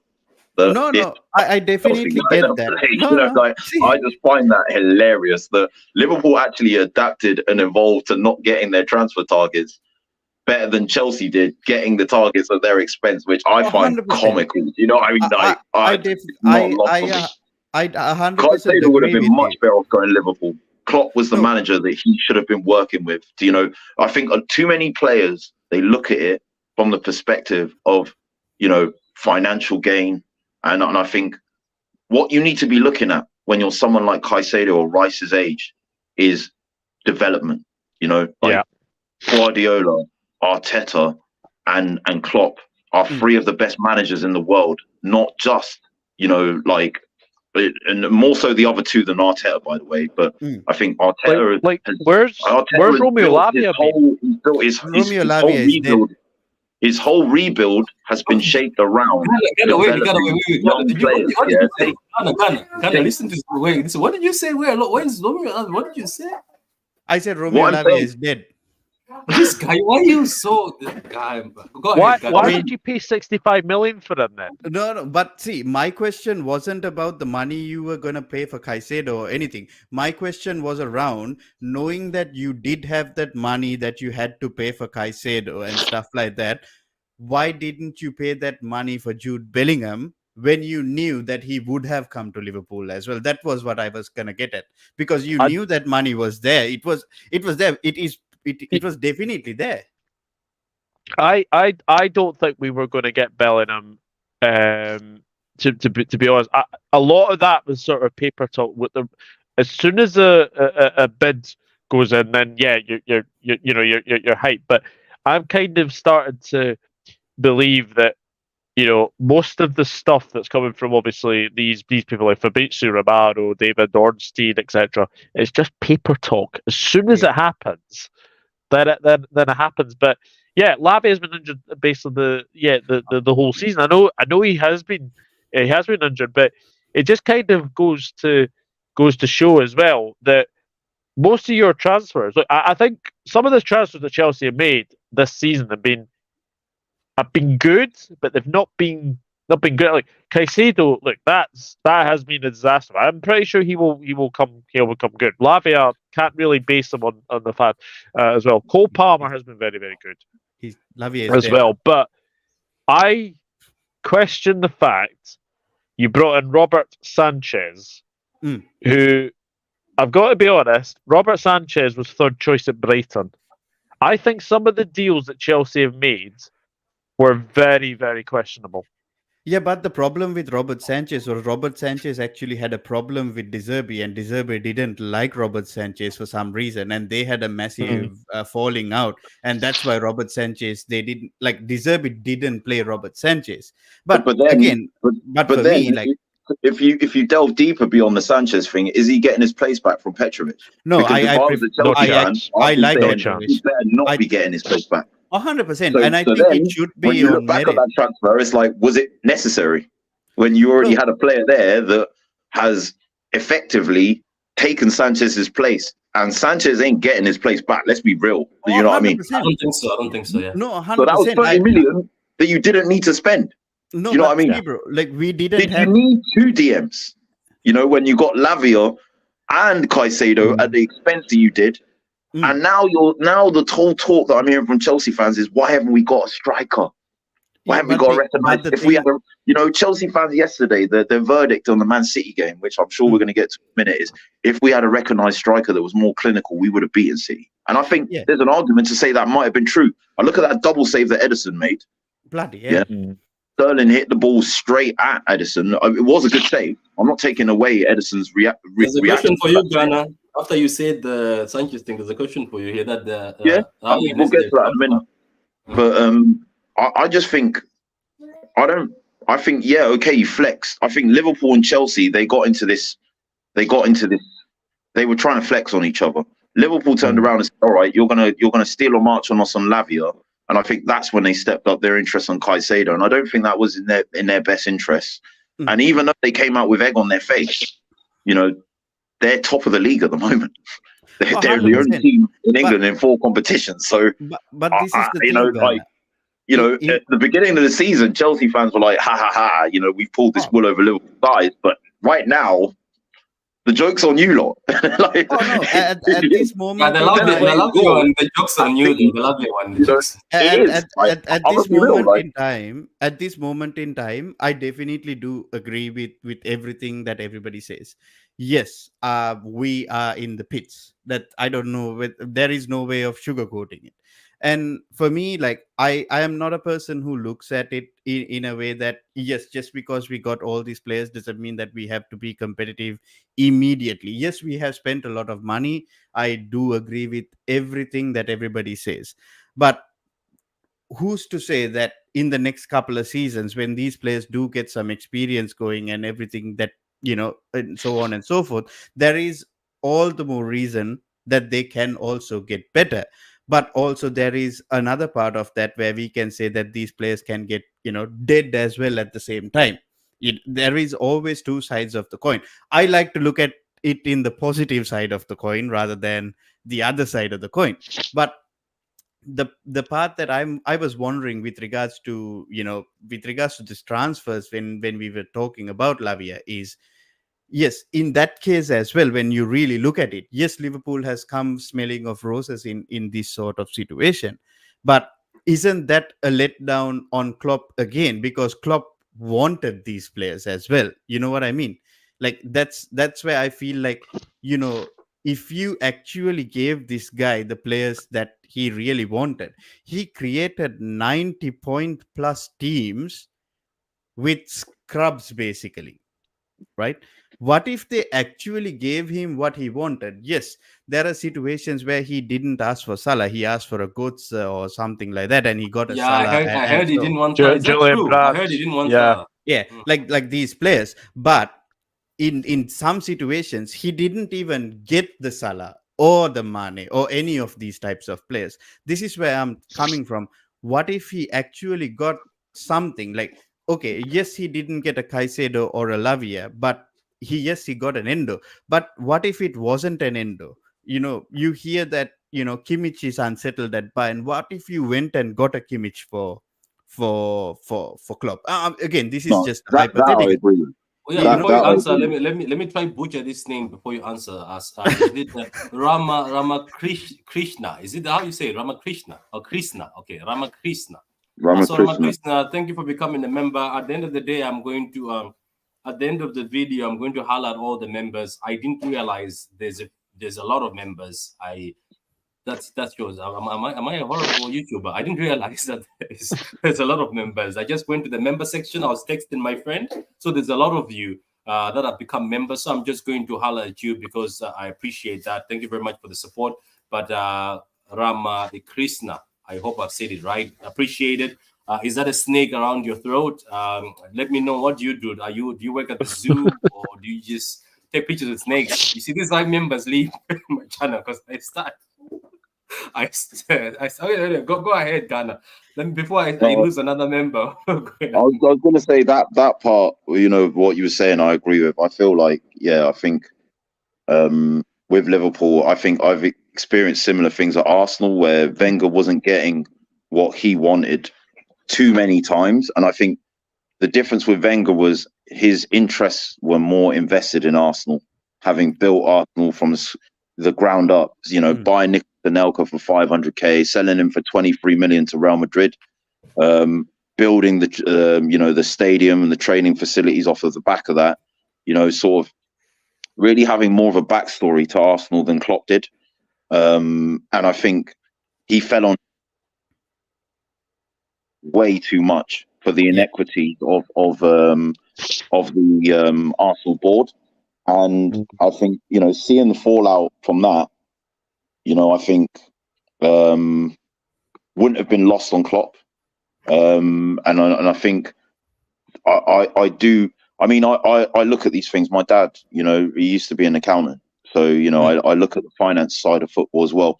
Liverpool, in the last financial year, only 2 clubs made more money than them. Real Madrid and Man City. Yeah. And 700 million, I think it was, in revenue that they generated. And, they generate vast amounts of money. And, when people say that Liverpool and Arsenal can't compete with Chelsea and City financially, they definitely I can, bro. I like to change the narrative because we can. We choose not to. Yeah. And the thing is, it's admirable, but there are occasions like the Declan Rice one, for example, where you can't not play the game. You have to, order, because this is the age we're in now. And I think Arsenal under Arteta with Kroenke in more recent years have been more willing to accept. Ben White, 50 million for him. The season before, he was on loan in the Championship. A lot of money when you consider that context. We just paid the cost, asked questions later. 30 million for Ramsdale when he had been playing in the Championship. Someone asking about Raya, another 30 million with him. I think when you look at, sort of Havertz, 65 million. There's a question for you also, Ghana here. Another question for you. What's left after the outgoing costs? Yeah, I think you were talking about Liverpool, and somebody's asking that what's left after the outgoing costs. So. Oh, look. In terms of operating costs, man. Look, I'm not saying all of that's pure profit, but the point I'm saying is Liverpool are a massive, massive, massive club. They're bigger than all three of our clubs. Wherever we want to, however we want to jazz it up. Bigger 100%. Than Chelsea, bigger than Arsenal, bigger than Man City, bigger global fan base. Bigger global brand. Do you know what I mean? Which invariably generates more revenue. Than maybe arguably City generate more. How much of that is but that's generation money, we can get into in a different show. Yeah, but the point I'm making is City Liverpool money generate enough money to compete with the European giants, to compete with the giants of the footballing establishment. If they want to go toe to toe with Real Madrid, theoretically, financially, they can do that. If they want to compete with the Bayern Munich, the Man Cities, the Man United, theoretically, financially, they can do that. But I think there's been too many occasions where they've chosen not to, which probably has left a bit of a bitter taste in Klopp's mouth, because when they're not winning as many league titles as maybe they could have during this era, but bits where they've competed with Pep, and it is cited, Klopp's the one that has to take the blame for that. Like he's the one that people make accountable. It's not the owners. No. It's not the players. It's ultimately, it becomes the manager. But if the manager doesn't feel he's getting the tools that he needs to accept the accountability of these decisions, he's going to question, am I actually valued? Yeah. And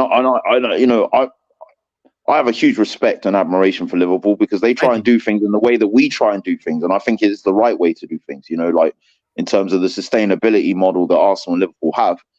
But there is a byproduct to it. And this is the byproduct to it, and I think that's why in more recent years, Arsenal have, I think, just accepted a bit more that you have to pay the cost to be the boss. And I think Liverpool need to do that more going forward, because they make way more money than us as a club. They make way more money than Arsenal. Like when you look at the wage structure of Liverpool, how they had to fight tooth and nail to keep Salah. They could have afforded to give him the contract he needed 5 times earlier. Way earlier than they did. Yeah? They should have sold him for 100 or 200. They could still do it. They played brinkmanship with him for so long, trying to get him to negotiate down. A quantity like Salah, you don't negotiate. What is it? Jose Mourinho famously said when he wanted to buy Didier Drogba, you pay now and you shut up. That's what he turned around and said.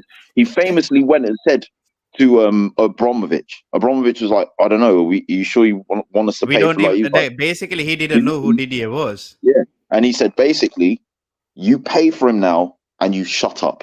That is literally what he apparently famously said to Abramovich. And Abramovich went, well, all right then. But that's on your head. If we pay for him and he doesn't come good, that's on your head. And you look back at that, the rest is history. Yeah, in terms of what Didier Drogba helped Chelsea achieve. And I think, unfortunately, the Chelseas and the Cities and the PSGs of this world have created this kind of environment where there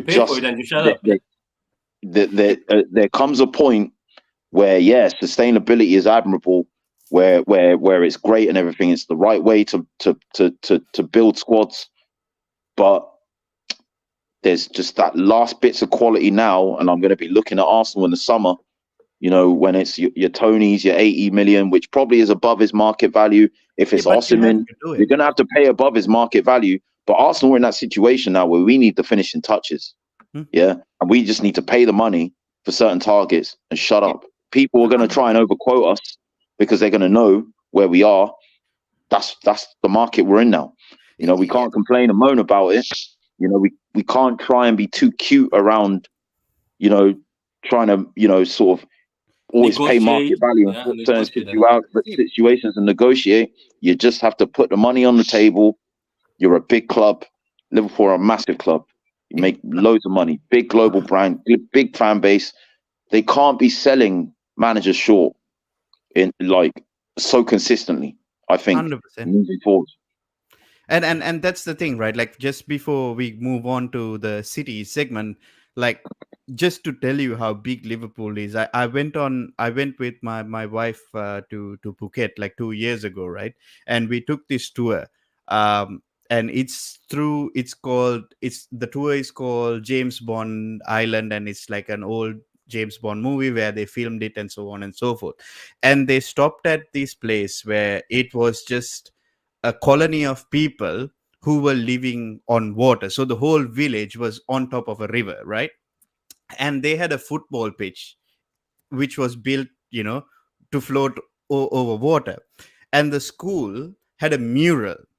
And in the mural, it was all about Liverpool and Mohamed Salah. And just to show how big that is, that place doesn't even have the fucking internet, bro. And Mohamed Salah is holding a Premier League trophy on a wall. He is big, isn't it? He is very big. Let me ask massive. Doug before Doug leaves, Anthony. Let me ask you. So, Doug, for me, as much as I throw online, and you know yourself that when you and me, when I come on your channel, or the time when I'm doing with Anthony, sometimes with Ghana, we speak about certain things. Even sometimes Ghana does the TikToks, which are very interesting. Ghana, by the way, a lot of people say they see you on TikTok in the comments. Some of my friends, they enjoy your TikToks. I'm pretty sure everybody, sometimes you have to have logic and sense. And that's when maybe we end up on YouTube talking. As much as people might hate YouTubers, they still come and listen to them, maybe because sometimes we come with logic and say, calm down, relax. It all makes me laugh. Right now, I didn't even know, because after the game against Chelsea yesterday, I actually thought we've already played our games in hand, and I thought Liverpool are way far ahead and Arsenal have surpassed us, because somebody was like, oh, goal difference. I have a group with City fans. Oh, the Jamaicans go hardcore. Trust me, you should listen to Jamaicans when we lose. It's hardcore. So I actually thought, Ghana, Doug, and Anthony, I'll go to Doug first, that City are actually way, way out of the title race. Right now, we're going to start crying. But look at the table. Come in. We actually have got 24 games, way less than Arsenal and Liverpool. Quite funny, 17, 16. Everybody keeps winning the same game. So if we won the next one, 17 also. Then look at you guys, Liverpool 57. If we win our game, right, in hand on Tuesday, which I think is going to be trouble because Brentford like packing a bus and a half against us, it's going to be City at 56 points. So that's 1 point less than Liverpool. So, Doug, are you buying this whole thing? You said at the beginning that you don't trust this whole City's out. Are you buying this whole City's out of the title race? City are going to crumble. There was a Arsenal fan who made a video. He had points, by the way, Ghana. I watched the video. He had points, but I also sat there and say, is that really what's happening, or is Pep messing about with his lineup sometimes? So what do you think, Doug? Do you think we should count out City because right now it looks like Liverpool and Arsenal are on a perfect run, especially Arsenal dunking on people with 6+ goals in every game? No, absolutely not. I think it's really stupid to actually ask that question. Because, look, you will get games where everything doesn't fall for you. Yesterday, like, Holland, I think, has probably had one of his worst games in a City shirt for a number of weeks now. Yeah, it can happen. It can happen. When someone's not firing on all cylinders, then that does happen. But I thought, actually, watching that game from sort of a rival's point of view, I thought Chelsea played well yesterday. I think they defended really, really well as well. But what I will say is that I do think that this playing Alvarez in midfield needs to stop. I don't think it works. Under Kanji. Yeah, I don't think it works. I don't think City have the strength and depth that they had couple of seasons ago. And I think as well, the one thing that really concerns me, if I was a City supporter, you don't have the players like your Mahrez's, like your Gundogan's, who could get you out of a tight hole and win you games. Foden out wide is getting wasted. I'm sorry, he is getting wasted out wide. Play him in the middle. Play him as a sort of a number 10. Play him in that central midfield role that he's been wanting to play for ages, and I think he will do really, really well. I do think as well, City have missed De Bruyne massively, absolutely massively this season. But no, to ask the question of City out of the title race, not in a million years are you out of a title race. And as I said earlier, nothing is won in February, and I think as well, Liverpool have still got to go. We've still got City to play. Arsenal have still got City to play. I think Arsenal have still got to go to United. Liverpool still got to go to United as well. There are big games in this sort of this wee running to come. So no, you're not out of a title race, not by a million stretches. And the other thing as well, if ever anyone writes City off, then you are very, very silly. You are very, very deluded. And the other thing as well, Pep has done this before. He has gone on runs where City don't lose a game. City don't lose a game. City don't draw a game. They just keep winning. City are capable of doing this. I do think as well the games that you have coming up in March are very tricky. Brighton, United, us, Arsenal as well. That March is very, very difficult. If you come out of that with a lot of wins, then I think you retain the title. You're right about that. You're right about that. Look, at the end of the day, I just wanted because it's quite. I was actually talking to Anthony the whole day. I was like, Pep Guardiola is, I think, a part-time comedian and a jokester, because he will go to Copenhagen and play a team that you think is going to play against Chelsea. Then the Copenhagen team, he swaps it and just says, I'll go back to my experiment of Alvarez and Akanji midfield. John Stones, your feet, you hold the bench. Kovacic, you hold the bench. Nunes, you hold the bench. Last time, Chelsea overran us in the midfield by having Conor Gallagher, Caicedo, and what's his name? Enzo, who I admire. And he says, oh, no. I didn't learn my lesson last time. I will copy and paste that and see how this goes again. So you're right. And it's quite funny that even you, as a Liverpool fan, know that Alvarez and Akanji's experiment is not working. Somebody said to me, yeah, go ahead. I think Arteta and Pep have this similar thing where they in the big games, they have this notion that they have to pick this lineup that the opposing manager wouldn't have second guessed. When you lost the Champions League final to Chelsea, he had Fernandinho and Rodri there, and he thought, I'm going to be clever, I'm going to be cute here. He's going to anticipate would have played with a DM, so I'm not going to do that. And that came at your detriment. You know what I mean? And I think when you look at the selection that he picked with Copenhagen, really it should have been the selection he picked against Chelsea. Yeah. You know what I mean? We all know this. Like, you know what I mean? If he was going to experiment in any game, it should have been the Copenhagen one. But I don't know. He thought, it's a Premier League game against a team that we got to draw against. You know, Chelsea are going to be playing for pride. You know, I'm going to go with this experimental thing. Akanji should never be in midfield ever. Like, for me, like, he's a great player. Yeah, for me, he's a centre back. Just you know, there are certain molds. You know, Arteta and Pep are looking to break the molds in so many things, but there's certain things where it's just like, stick to your conventions, stick to what you know, to what has worked for you, and you will prosper. You know, and I think yesterday he got the selection wrong. I've been saying for ages about Foden, this guy's at 8. For me, this isn't new to me. I've been 100%. Saying for years, Foden and even Grealish are central midfielders. They are central attacking midfielders. He said it himself. Yeah. This is where they should be playing. You know, like, I think Doku, I feel sorry for him because, look, I'm having my fun. I'm laughing. I'm running my agendas on him. Yeah. But he's been attacked. Apparently, he's the reason why we drew. When he came from Rennes, he had been playing predominantly on the right, like Saka, inverting, cutting inside from the right-hand side. You brought him in Man City, you're playing him on the left. Why? Don't understand it. You know, he's trying to adapt to a new league. Why don't you play him in the position he's been playing in So the adaptation is a little less seamless. Yeah, don't understand it. Like you got Bernardo Silva, who has been playing perfectly well on the right. Again, he can play in the center. He's the one that I would be more, inclined to move around everywhere. Why didn't he start yesterday? I'm pretty sure Bernardo Silva didn't start yesterday. What kind of craziness is that? This guy's your best midfielder.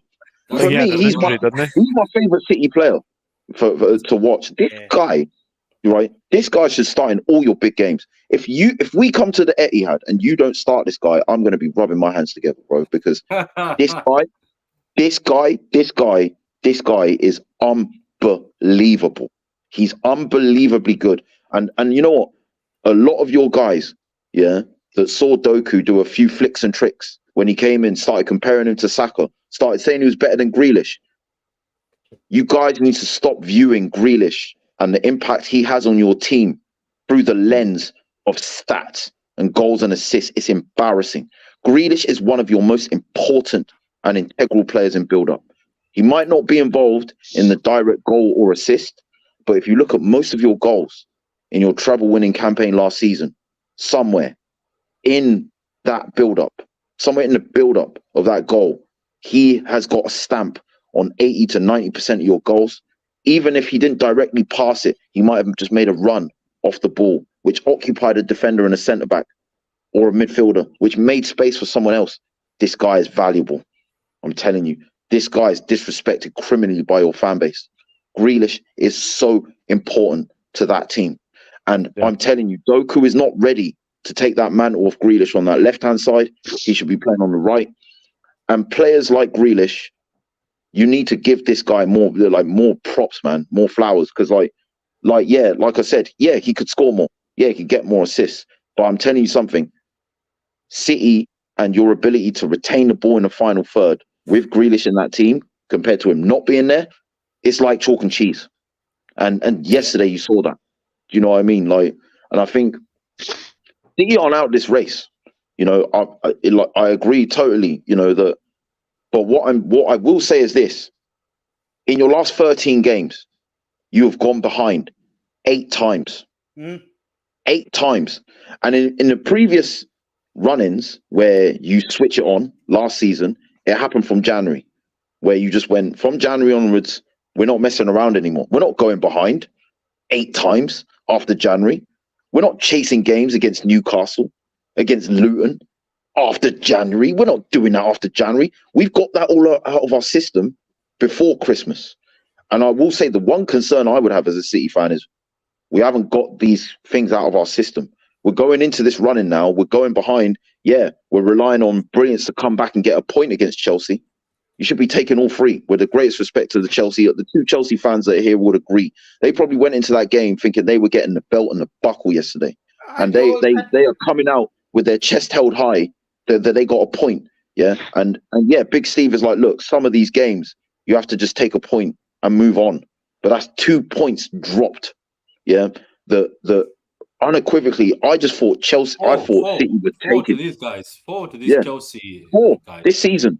And I think it. We've got to come to the Etihad, and I'm not saying we're going to win at the Etihad, but if Chelsea can go there and get a point against you lot, us watching that game, that's going to galvanise us.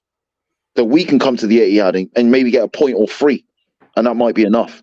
And these are the City fans that are saying just because every year we've gone on this run and we're just going to do it again. I can understand the premise based on history, but I'm saying this season is going to be harder to do it than ever because you're not challenging on one front this season. You're challenging on 2. This is the first season where you've had 2 teams either up your ass. Well, these 2 teams are ahead of you at the moment. Yeah. It's always been one team that you've had to bat off. You're fighting on 2 fronts. And I'm not sure that you're going to be as adept at dealing with 2 teams that you have to see off as opposed to 1. And also, Arsenal have the benefit of only being in 2 competitions whilst Liverpool and City are in 3 and 4. So we're going to be having a lot more rest. And we don't have the only 11 players and no bench that we had last season. We're utilising our bench a lot better. A lot of City fans and a lot of Liverpool fans have been, in my opinion, I still put you as favourites above us. but you've been unequivocally outright writing us off, saying that we can't stay this course, that we can't do something unthinkable. And I'm telling you, underestimate us at your peril, bro, because I don't think we're dropping as near as many points as we did in the last 10 games that we did last season due to injuries. Because like we discussed earlier on in the show, we got players returning. They're not getting injured, they're returning now. You know, we got a bigger squad. We've been using the squad better. You don't have the Gundogan's, the Riyad Mahrez's. You don't have the experience, you know, that has seen you through in previous run-ins. That's what they're missing this season, Gunnar. Absolutely, that is what they're missing. And the other thing as well, whilst I'm not writing you off, and whilst I'm not saying that you don't have it in you to go and just win your next 15 games, because you absolutely do. This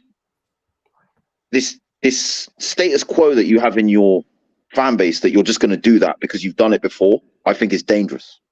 It's dangerous because I think we are in the best possible shape to come to the Etihad and do something, especially given if Chelsea could take a point from you at the Etihad. Imagine what this Arsenal could do, or how we're playing right now.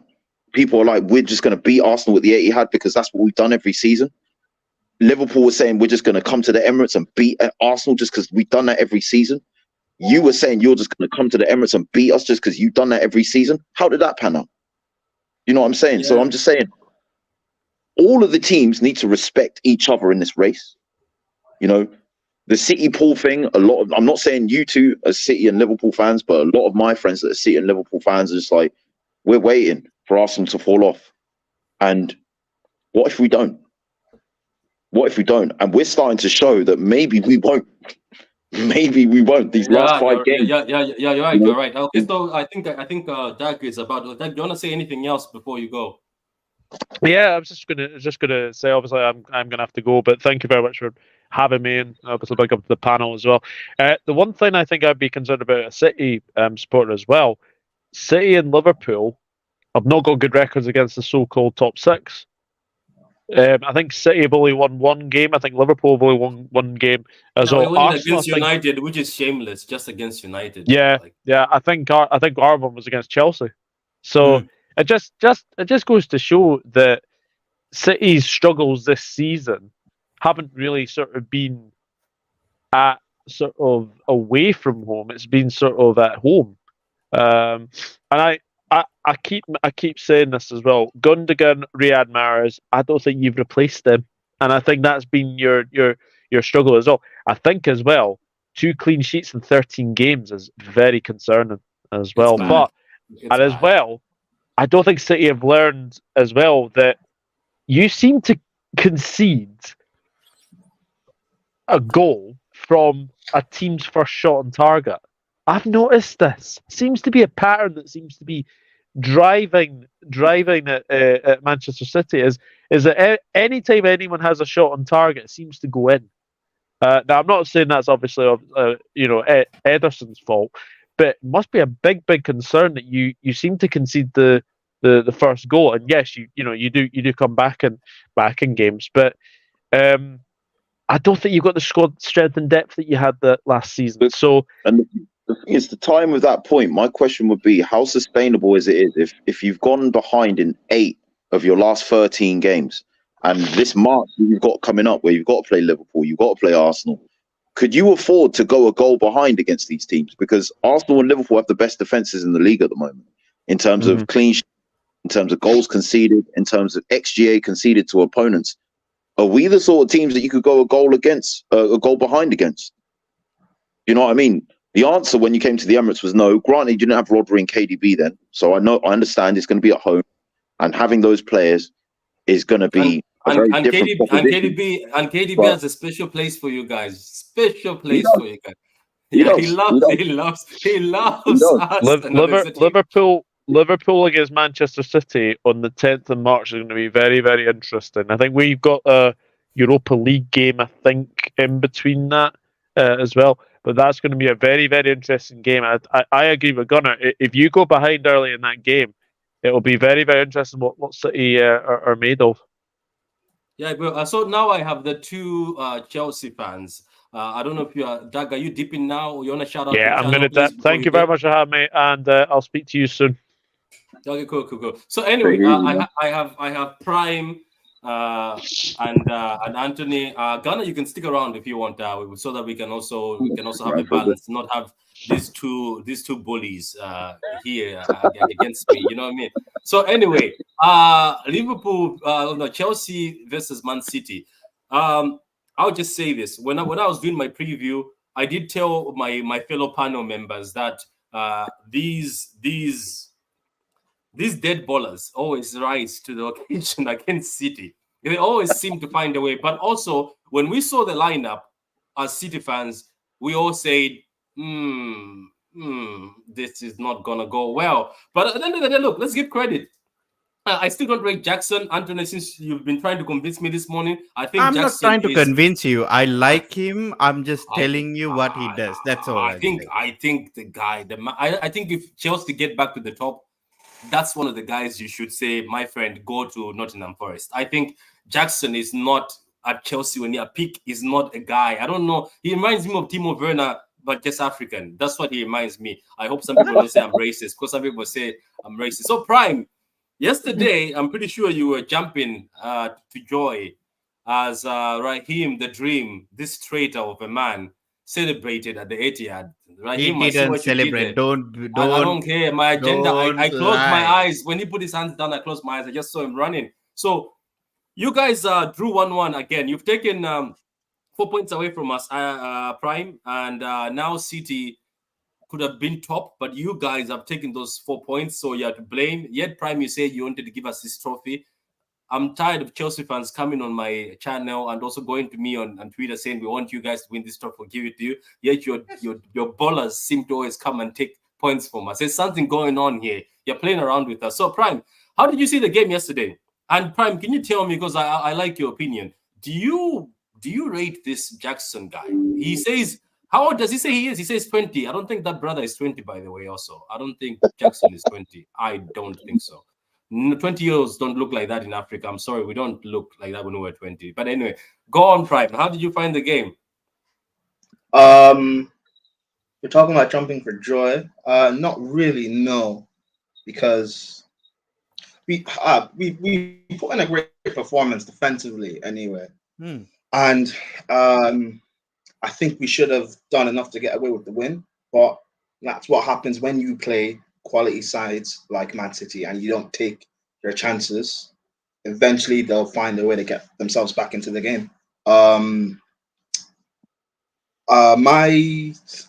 of the same thinking I have been all season, that just because we put in one great performance, where is the knock-on effect? We've done this so many times this season against Arsenal when we played. Everyone keeps saying amazing performance. We should have won. What did we do after that? Nothing. Against Liverpool. Prime, your internet is freezing. The season. Your internet is freezing. Performance. What your internet is freezing. Am I the one who sees the internet Spurs, freezing? Or is it just no. It is freezing. Yeah, Prime's internet is freezing.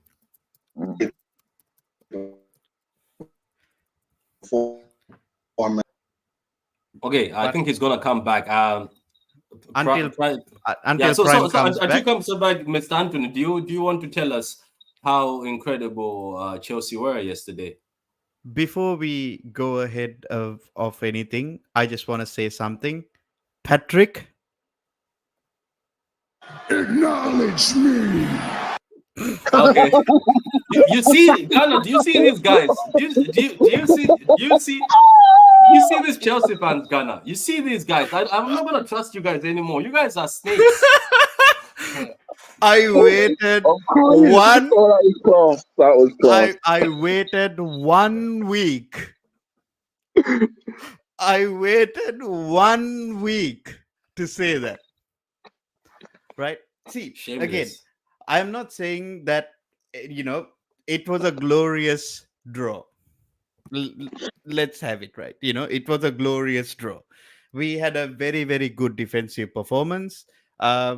and for me, I just think that we did what we had to do. Our midfield did really well, and they worked really hard. Especially, special mention to Conor Gallagher, and that's about it from my side of things. That's how I kind of saw that game. Um, Patrick was trying to create a rivalry between me and him in the group chat we are in. And he was going at me for 1 week, and I had that primed and ready as soon as he asked me Yeah, but to say. that's what it is. That's what it is. Like, look. It is. That's what it is. Agendas have to run, and that group was so quiet, and everybody in the group. Let's say there's a lot of United fans, and they've already been defeated. There's nothing United fans want to say in that group until the win. They start hyping that boy of theirs, saying he's the next Zidane. We'll see very soon when things go bad. Because McTominay used to be the next best thing. Obviously, McTominay is too scoring. I don't know how that guy scores, but I just wanted to get something out of you, because you're like stone sometimes. All you do is sometimes in the chat, you can get through to this guy. He just sits there. You try to throw him, you can't throw him. So I tried for a week, and looks like I succeeded. By you saying acknowledge me, I know that I succeeded. So that's a You W for didn't me. succeed. You didn't succeed. Oh, by the way, did what I had to do. you guys hear Go me? ahead, Brian. Yeah, we can hear you Yeah, now. We can hear you. Yeah, Jackson, he's not 20, he's 23. Wow. Or he'll be 23 in June. Still lying. I think the man's 30. See, So for me, bro, in that situation, what I thought was Jackson did everything well in that game except score the goal. That's all I saw from him, and that's all I said to Pat as well. Like, he held up the ball, he linked up play. When he was in front of goal, he shat the bed. He does this every day. But I would still prefer Jackson over Broha or anyone else in that team until Nkunku is 100% fit. That's all I'm saying. Okay, cool. Why can Alfred's not playing the wing? I don't know, man. Go and ask Pep Guardiola, because as you said yourself that it looks like he's got the nudes for Pep Guardiola. So anyway, Prime, what are your thoughts on the game? You guys have taken 4 points from us this season. Ghana spoke about the way you guys played. The other guys in the panel spoke about the way you played. But let's hear from you. Are you happy? Are you satisfied? Is this what you wanted as Chelsea fans? That now poor City now is out of the title race, as some rival fans are saying. Now we are crying. We can't spend this summer now because we need that money from the Prem. Our 115 charges now will get to us, and now we won't be able to afford to buy new lawyers. Is this what you wanted as a club? Are you satisfied that you did this to all your brothers? Is this what you wanted? No, you're not. Anyone saying City are out of the title race is delusional.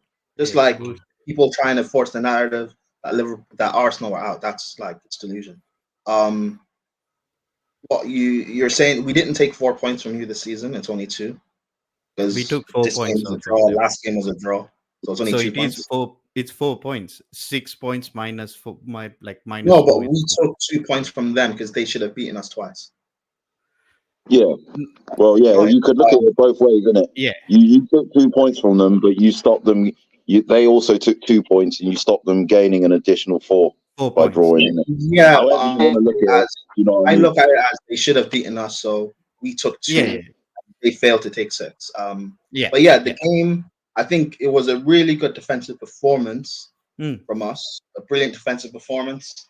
Going forward, fine. Yeah, we should have done better. When you're playing a team, when you're playing one of the best teams in the world, and you have chances like that going forward, you have to take them, because eventually they will they'll get away. They'll find a way to get back into the game, which City did. But even in saying all of that, Haaland missed 3 sitters. He missed 2 headers in the first half, 1 in the second. That's the worst performance I've seen from Haaland. Yeah, both at City and at Dortmund. In terms of in front of goal. Yeah, talk about Jackson. I think it should have taken a break. Somebody also wrote to me, says, I think after the granny thing where you fly over to your granny's funeral and then you fly him up back. I don't know how City handled that, because for me, look, even when you lose a game or you miss chances, did you see the time when the camera went to him, that clip of him? He doesn't look like it's only about the game. It looks like I've never seen Haaland.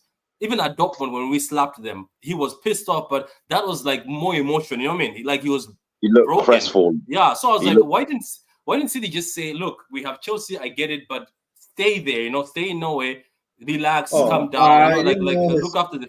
Oh yeah, I didn't know his grandmother died, but maybe like some players do this. Some players need because if he had just stayed home and you're wallowing away in your thoughts like that, maybe he just needed to just get on the field and just keep working. So I understand if he wanted to play, like what can anyone say? He's your best, he's your best goal scorer. I mean, he is the best goal scorer, full Yeah. stop.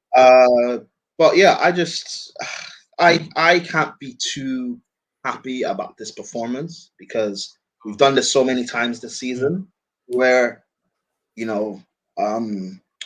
first game of the season, great performance against Liverpool. The following games after, we lose. Great performance against Arsenal. Following games, we lose. Great performance against Spurs. Same thing. So I'm not going to get excited about this game because I want to see what the knock-on effects are after. You know what I will say, yeah? Yeah. Sorry, carry on, Prod, and I'll come in after. Yeah, no. You talk about Jackson. sturdy. Jackson's an interesting player. Yes, in front of goal, he can tend to be all over the place and I guess overthink it. But he's still young, and I think from a fundamental point of view, in terms of his all-round Prime, is he young though? Is he young? He's 22. He's 22. He's lying. He's lying. If we Well, brought maybe Jackson to this stream, if you are saying that I looks like I'm older than Jackson, but if we brought Jackson to this stream and we say who's the oldest, they'll point at Jackson. Jackson, my guy, just come out. Because Fabinho did the same thing at Liverpool. Fabinho did the same thing at Liverpool. And look at where Fabinho. Well, what happened to Fabinho is Klopp ran him into the ground. But anyway, when it comes to Jackson, I think in terms of his all-round play, I think is very good. In terms of his hold-up, his link play, the way he's able to dribble, the only problem is in front of goal. And I said this back when we bought him. I don't think he's good enough to be a first-choice striker for an elite level team or where Chelsea are trying to go. But as a backup player, as a squad player, I like him. Yeah. So if we can buy someone ahead of him in the summer, who that may be, I think Jackson can be very good for the squad. He seems to have great morale. He wants to fight and play for this club. So I don't really have a problem with him. He doesn't give up as well. Do you know what I would say? I honestly felt, like I think Sterling had his last chance 8 minutes before he was subbed off. I read, and I think in the sort of run up to him being subbed off, Chelsea were the ones actually creating better chances. In that little 10-15 minute spell, I think City was so invested in getting that equaliser, they were leaving a lot of space in behind. Cole Palmer especially was exploiting him. That little nutmeg that he did on Alvarez sent him straight back to Argentina. Oh my days. Wow. Yeah, it's just like, boy, I was just thinking, do you know what? If anyone's looking like getting a goal here, it's Chelsea getting a second one.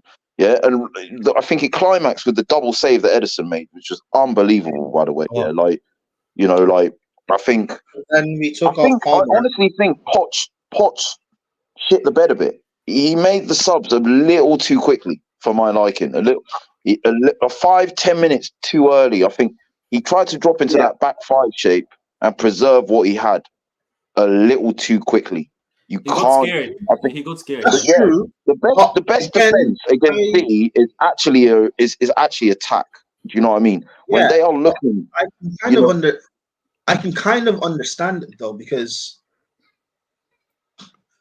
I get people saying that we dropped into that 5 too early, and as well as that is true, but we have a final to play next week. We didn't really have much options off the bench to bring on. And Prime, one more thing before I forget. You had the final, and to be honest with you, I know I said this and I triggered a few people on football tests, but I was not being an asshole. I was just trying to say that yes, there was not really point of you getting 3 points because you're gonna still stay 10th. No, we would have moved to 8. We're 11 now, so we would have moved to 8 if we got anyway, we're we've got a final to play next week. And the way Chelsea have been riddled with injuries this season, which, to be fair, is not an excuse. a lot of teams have had injuries, so Yeah. I'm not using that as an excuse. But the way we've had injuries happening to some of our best players just randomly, taking off the likes of Palmer, taking off Sterling, I kind of understand it. It kind of made sense. But again, I get it, doing it way too early. But I think his thinking was, if we can defend and hold on to this lead, maybe get a second goal on the counter attack. Mm-hmm.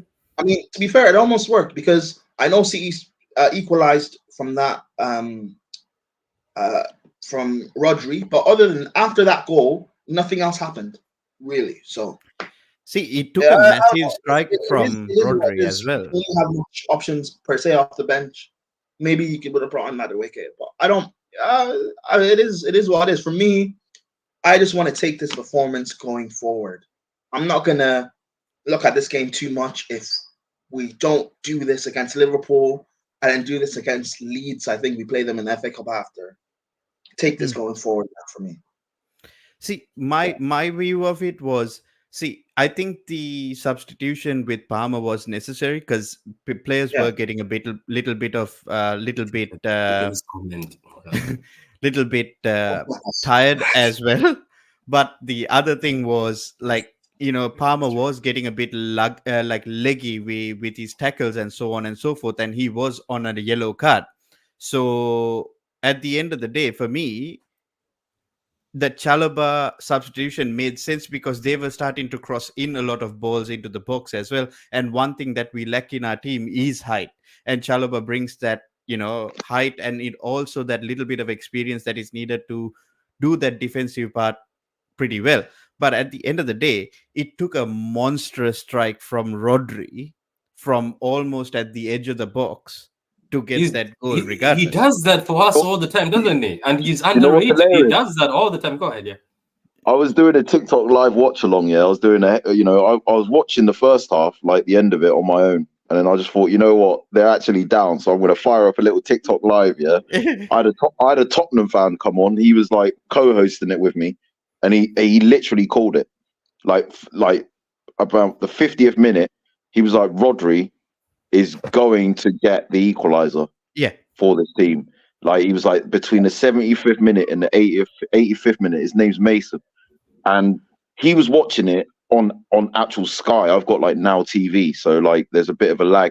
Yeah, and he was like, he was like, Chris, you're gonna hate me. And I was like, why? And he was like, I called it, mate. And I just knew.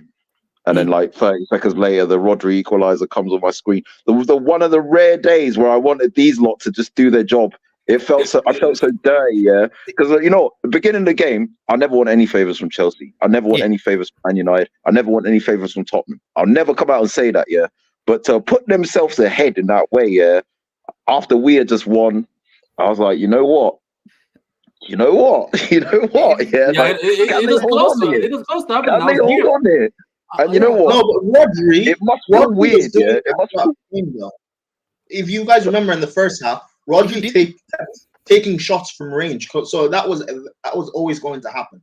Yeah, he was kept trying it in the first half, but eventually he was bound to score. So, yeah, but it's a shame that it happened in that way because, like, that shot was no real threat; it was a deflection. But oh no, it was actually going in. I saw the reply. It was on target. It was actually going in, but it's going in. Yeah, I know, but the actual goal itself was a deflection. I think Petrovic was moving in the right direction to have maybe saved it or whatever, but so like the course got redirected from the rebound. But let's be honest, like that's just what City do, isn't it? They just find a way. Like I mean, when you hit it with such venom, even the slightest touch from a defender, you are never gonna be saving that. Maybe if Petrovic was driving that side. By the way, Petrovic has been really good for us. Like a bloody hell, I don't know how. Where did you fish him from? Where did you fish him from? The MLS. Where bro. this guy's spawning from?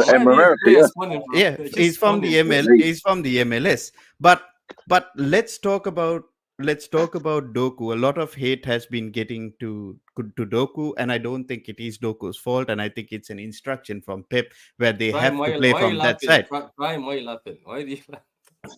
Prime is a happy guy, bro. That's why he's not laughing. He's smiling. No, I'm not. Like, I don't. the hate towards Doku is not warranted. Not warranted. No, because It must be so conflicting for Chelsea fans, yeah, because they're like, you know what, we restored some pride in our name. Do you know what I mean? We've gone to the airhead and got a point, but it's benefited the two teams that you hate the most, Arsenal and Liverpool. It's basically at what cost have we done this? This is what it is. Really. There's no real plan unless we do it in our following games. But yeah, I think with Doku, I think during the game, City kept playing towards Doku way too much. I think people saying Foden had a poor game, I don't think it's that per se, but the fact of you kept playing to the left flank against Doku, when in reality, you should have been targeting Ben Chilwell. If you played towards Foden or Foden and Doku swapped the wings and you had Doku target Chilwell, City would have found a lot more joy. But Gusto was immense yesterday, by the way. He is phenomenal. Gusto was unbelievable yesterday. When we bought him in January, I told people this guy is one of quality, the best young fullbacks in the world. You know what, bro? Something that I did like from that game is to see our defenders actually celebrating a block. Yeah, actually celebrating a tag. No, bro. not defenders.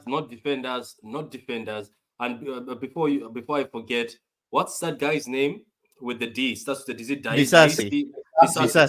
Disasi. You might never watch this. Disasi, you fraud. You are a fraud, Disasi. I watched you against Liverpool. You let Jota dunk on you. There was a cutback, a simple cutback. Disasi jumped. What were you doing in that game? Disasi, you saw that game. Damage. It is.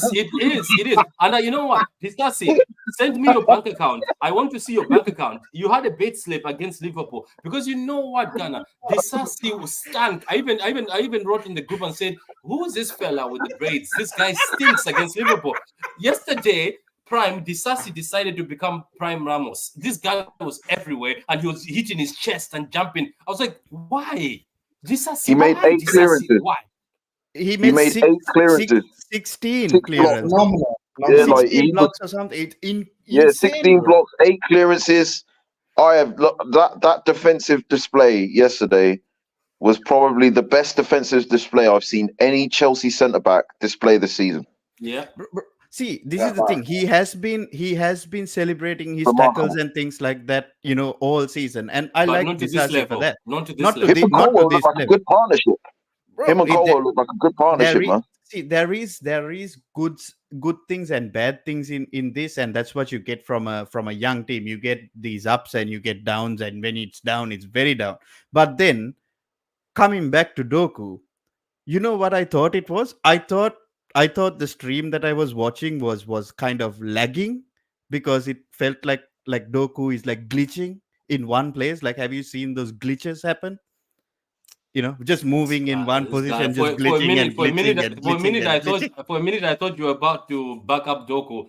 I knew this guy. I knew you were building to this. I knew you were building to something. But can I say something to the City fans?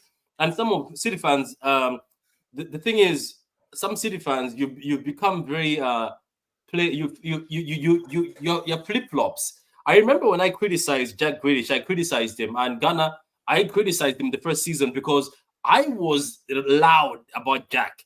I got the jersey. I can't wait. I hid it. I got the jersey, and my friends on the FIFA group, we have a FIFA group, they're like, can you shut up? We know you've signed Jack. Can you just shush? I was like, this is the guy who takes over De Bruyne, because Jack is creative, and you're right, he has to play down the middle. So I was like, this guy, when De Bruyne is done, this will be our next guy. He will create, and blah blah blah. I was just talking about him, and I kept on sending that emoji where he scores against Liverpool and does the thing. So I was a Jack fan, but when Jack was struggling first season, I got blinded. I forgot that players struggle at City because they are like, wow, I'm here. Look at all these trophies. I'm coming from Villa. Remember, I told you that. Remember? Yeah, you did. You did. Yeah, you say that he's looking like a fanboy. That you need to relax. I know. And you told me, and I think we had a stream, and he's like, he was more of a fanboy, Ghana and Anthony. He kept on talking about De Bruyne. Oh my God, look at De Bruyne. Same as Nunes. He's also a fanboy, right? And I keep saying, oh, I can't wait for De Bruyne. And then he evolved into, I'm part of the team. They have to rate me and respect me. Now, the funny thing about City fans is they gave out to me. Some came in my comments. Even guys who are not subscribed came to the comments. They told me, how dare you? You're supposed to give a first season to a player. we gave it to Rodri. Rodri was horrible. Now Doku, it's changed. Apparently Doku is just horrible at the point where they see no future for Doku. Some say Doku has to leave. Some say That's Doku crazy. is the worst player we've ever Bullshit. signed as a winger. But there's some Yeah. people, I can expose them if I wanted, were telling me when I didn't watch the Bournemouth game, like, oh my God, this guy has arrived. But now, thing the is, fact that... Go I ahead. think But when you look at City midfielders, right, and you look at Arsenal ones like Fabio Vieira, when you look at Jack Grealish, when you look at Nunes now, when you look at Kovacic, the systems are so intricate, they're so complex, yeah, they're so myriad. In transitions, you're in this place, in this transition, you're here. You're having to learn multiple formations based on where the ball is. This is what a JDP is. Do you know what I mean? So I think when you come into these systems as a midfielder in particular, you know, because you're at the heart of where the transitions change, you know, from when you have the ball in build up to when it breaks down in the final third to when you're stopping it from getting past the halfway line again, you're doing the most in that area. And I think that's why it's always a struggle, more so than other areas of the pitch, for players to come into our teams and just plug and play and just, you know, fit in straight away. If any of your fans are calling for Doku's head already, my They're God, idiots. right? They're idiots, bro. That's Crazy. all I have to say. If they watched him at Rennes, if they've watched him play for Belgium, like the quality that this guy has, like in terms of picking up the ball, running at his man and taking him on, like whether he's using body feints, whether he's using footwork, you know what I mean? The intricacies of fancy footwork. He's got everything. He's got absolutely everything. The only thing he needs to learn now, I think, is the decision making. yeah, to Which look tool up, to use when yeah. and how. When to look up, when to look for the pass, when to shoot, when to look to take on the man. I think the only thing he needs to do is refine his decision making. Yeah. And I think Jack Grealish struggled with that in his first season and even his second season. You know, but I think one person I will back to get him to figure all that out is Pep Guardiola. 100%. You have to trust this man. You look what he did with Sane, how elite he made Sane. Do you know what I mean? Raheem had You know, one of the best Raheem seasons of his Sterling. career. Yeah, like you look at Gabriel Jesus when he was in his pomp. You know, Gabriel Jesus scored your Centurion winning goal. Do you know what I mean? Like he's played in important games for you. You know, like you look at the development of all these players. These are good players. You know, but not all of them. In fact, all of them, it didn't happen overnight. You know, I think Doku in that situation, he just came in where he hadn't played for a lot of games. He's in his first season. He's coming in cold, and he's coming in. Yeah, he's young. Unlike Jackson. And honestly, I just think there's certain situations where, look, I'm having a song and a dance and a laugh. I'm putting up my memes and running my agenda about Doku, whatever. But honestly, that game yesterday, I think it was more attributed to Gusto having a very good game against him than Doku actually having a bad game. And I've been saying for a while, Gusto is a top quality fullback. I've seen him in games when he played against us as well. Do you know what I mean? Like he you know, against, you know, your Sakas, your Martinellis, like he's a good player, man. And you know, I think he offers a bit going forward, but defensively he's good. And I just think Chelsea's defense yesterday was on job. Petrovic in goal. It was just on job. Like it's just one of those days, isn't it? Where, you know, look, we struggled against Chelsea for 77 minutes. The better team, you know, and you know I think next season, the next 2 seasons, they make a few acquisitions. They could be on their way back again, but I think certainly they've risen to the occasion all season against the bigger teams. That's just what needs Chelsea time, bro. It's as simple as that. It's the mid-table teams and the lower teams where they've not had their shit together, but like I don't think. Have you actually lost against a Big Six club this season? I think Liverpool was and Man United. Oh yeah, Man United. Yeah, and Liverpool.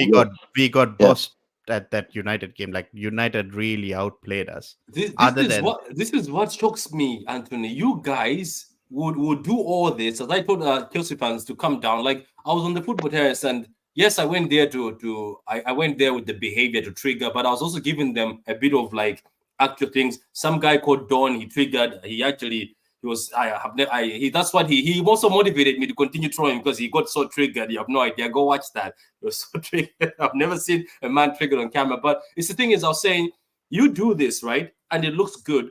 But the thing is, you go on the next game and I know you've given me the answer that you're young and very inconsistent. it's just When what you it meet is. when you meet an inconsistent team too, you seem to I don't know maybe also say, oh, we can go at this because the United game. I think if you gave United the ball, United could have been lost, saying, "What are we going to do with the ball?" Because United are one of No, those no, teams. bro. You give That them the ball, game, they have no idea what to do with the ball. that game, United actually played well. Like there is no doubt about it. Like United They, really, they really did came to not.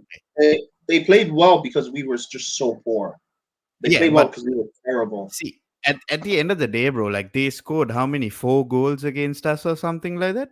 No, it was two. It was two. It Yeah, was 2-1 or 2-0. yeah, but No, but they had like they could have like obliterated us that game though.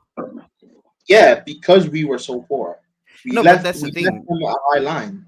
No, and that's the thing. Like I also do now kind of understand the fact that yes, maybe we should start moving away from Thiago Silva and things like that as well. Yeah, finally isn't he like the penny's 90? dropping. Yeah, isn't he Yeah, like 90 Finally. or something? I because bro, something that I have understood, like sometimes you got to learn these things the hard way at In the end of the day. 2024, I still have some of my TikTok followers that are Chelsea fans telling me that they would not swap Thiago Silva for Oh no, Saliba right now. we It's have to. embarrassing.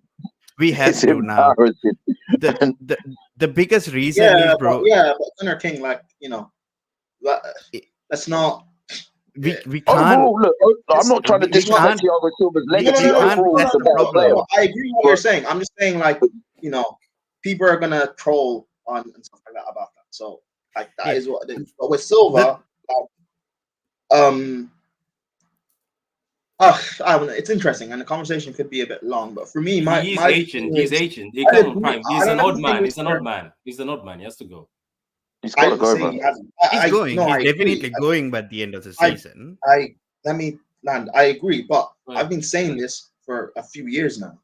That Mm. like we can't, if we're talking about building a partnership for the future, we can't be relying on Silva week in week out. Correct. Patrick, Yeah. you've known me for how long? Have I not been talking about this? I know Since you we do. won the I know. Champions You're League, you're I've straightforward, been and saying, you get attacked. Yeah. all right, fine, build a partnership.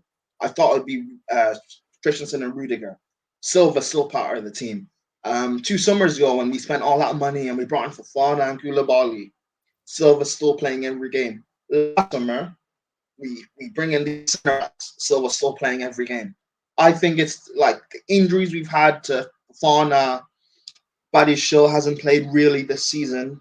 Injuries to our left backs has resulted in Silva having to be playing every game when he Yeah, shouldn't have. maturity. So Yeah. yeah, Senior but again, maturity. I still have him part of the squad. Like I would sign him for another year. I think having his experience around the squad for these young centre backs is important. Yeah, but you want to But- move on then. Then you want to move on. No, He will still no. always be Yeah, there. no, but he's not. But he's not playing. He's just part of the squad. Oh, I see. Okay, so guys, look, unfortunately, I have to cut this off. It's been 2 hours and 5 minutes of glorious football talk. I will be doing this a lot, to be honest with you, because one of my friends from Nigeria who comes on the channel, he told me that, look, you love talking Half about Hope? football. Yeah, not half hope, not half hope. Half hope has got his own dating issues. You saw that picture that people posted about. That's gas. That is gas. That is pure. So anyway, guys, I appreciate all of you for coming on, but I want to shout out to these people because I didn't know that I had members. And apologies for this, guys. Why are you laughing? why are you laughing? How would you not know that, bro? It's just I'm not one of those guys who sticks there and just say, Patrick oh, is let gonna me. Patrick's gonna show us his millions he's earning on YouTube. Let's see. Holy shit! No. I'm not showing you millions. I'm just saying. Big up to all these people. As I said, I didn't know, and apologies if I didn't have. I knew some of you guys were coming on members 6 months ago. It looks like Water is a member. You're still here for 6 months, even though I haven't been active. Semi Sosa, big up to you. I made you on the HH channel, but big up to you. I think I shouted you, Carl, or Carlton J. I know that's you, pitch points. Carl, you already snitched on yourself. Rama Kriska or Kriska. If I'm saying your name wrong, apologies. Big up to all of you guys for this. Is it Rama Krishna? Oh yeah, Rama Krishna. Yeah, I'll be calling I'll be calling you Rama or the snake guy from now on. Apologies. Snake guy. But anyway, you see he'll be gone by next week. I'm joking. And so thank you for the membership, guys. If you want to become a member, go ahead. I would just tell you this straightforward, guys, who are becoming members. Unless maybe I evolve as a YouTuber, I'm not going to do those special member things because I don't know how people do them, but I'll try my best. I'll be doing maybe 5-minute videos of me walking outside, talking to birds. I'm talking about actual birds because I love birds. So we'll see anyway, guys. But thank you very much, guys. All of you appreciate it. And for all those who want to join in, please join. And Ghana, respect and appreciate all your knowledge. A lot of people just see you on TikTok, but I've always told people that this guy knows what he's saying. He might troll sometimes, but it's part of the game. Anthony, I'm gonna get you back. Trust me, I'll be watching your fraud defender closely. Every Bro, I mistake didn't he do makes. anything. I was silent for a week. I didn't say a word. Yeah, but I see what you were doing. I see what you were didn't do doing. You were nothing. waiting. You were waiting for this moment because first of all, you came in with your two Chelsea shirts at the back there. I know you put them there purposely with a new mic. You have looking been all with me in multiple streams. Have I always not had them? Yeah, at least they have a logo. Your last ones never had logos. The red half of North London salutes you. Yeah. Yeah, so Prime as always, man. I always appreciate you, man. You always come on, and I know I forgot you for the preview, but now you were here. You said your stuff. And Prime, let me just ask you something before you go. How did the Nigeria council treat you? Because after Nigeria lost, you were on every channel. How did it go? Because I saw you on some of the channels, but how did that go? Because you're on tour after that. Yeah, it was fine. Banter happens. But that aside, I'm just glad. In terms of AFCON, so many people were watching. It was one of the best AFCON tournaments I've seen in years. One of the most viewed AFCON tournaments I've seen in years. So I'm loving the growth of African football at the moment. And also, the best part about it. Let me just say it. Declan Rice. Remember, I've been telling you about him for years. About how I remember this guy. I remember having 2 years ago on the terrace, end of the season. Remember end of the season review when we were talking about best young player and best player in the league, and I was the only one who put Declan Rice in. Remember, I told people this guy's world class. No one. I've been saying this for years. People didn't want to listen to me. I remember you wanted Chelsea to sign him as well. I was the only one that said that this guy is on par with Rodri, Casemiro, Partey. Everyone laughed at me. This guy's worth the 100 mil. I said this in the summer that he will be player of the season for Arsenal. No, well, not for Arsenal. And it hurts me the most because, but to be honest with you, it doesn't hurt me because I never doubted him. I think if you look at my streams, I was telling people that this guy, every time we play him, he looks like he's comfortable with De Bruyne. Because I remember when De Bruyne and Gundogan were pressing Declan Rice, he sat Gundogan down and nutmeg De Bruyne and got out of the situation. And that's when I told one of my friends, I was like, this guy is going far. But I'm happy for Arsenal, man. Sometimes it's good to have players everywhere because I didn't want Caicedo at Liverpool. I didn't even want Caicedo to show up at City. I want people to have everybody, I didn't want Caicedo at all. He's not worth the money we spent. He's not. I wanted Rice. I wanted Rice. I wanted him for years. People. Yeah, well, I think we're gonna have a stream on that. Caicedo's okay. He's good. He's really good, but he's not half the player Rice is. Yeah, I think we're gonna have a stream on that. I think I'm gonna have another stream on rating players. But before I go, one more thing is I don't know where my brother Mitoma is. Mitoma, what has happened to you? I was boasting you, you're dead now and you're gone and you're not playing good anymore. But anyway, thank you very much, guys. For those guys before you go, Pat, there is a certain player that I want to give a special mention who went on to AFCON. He arrived late to AFCON, played half a game and was benched by his own country just to return back to United.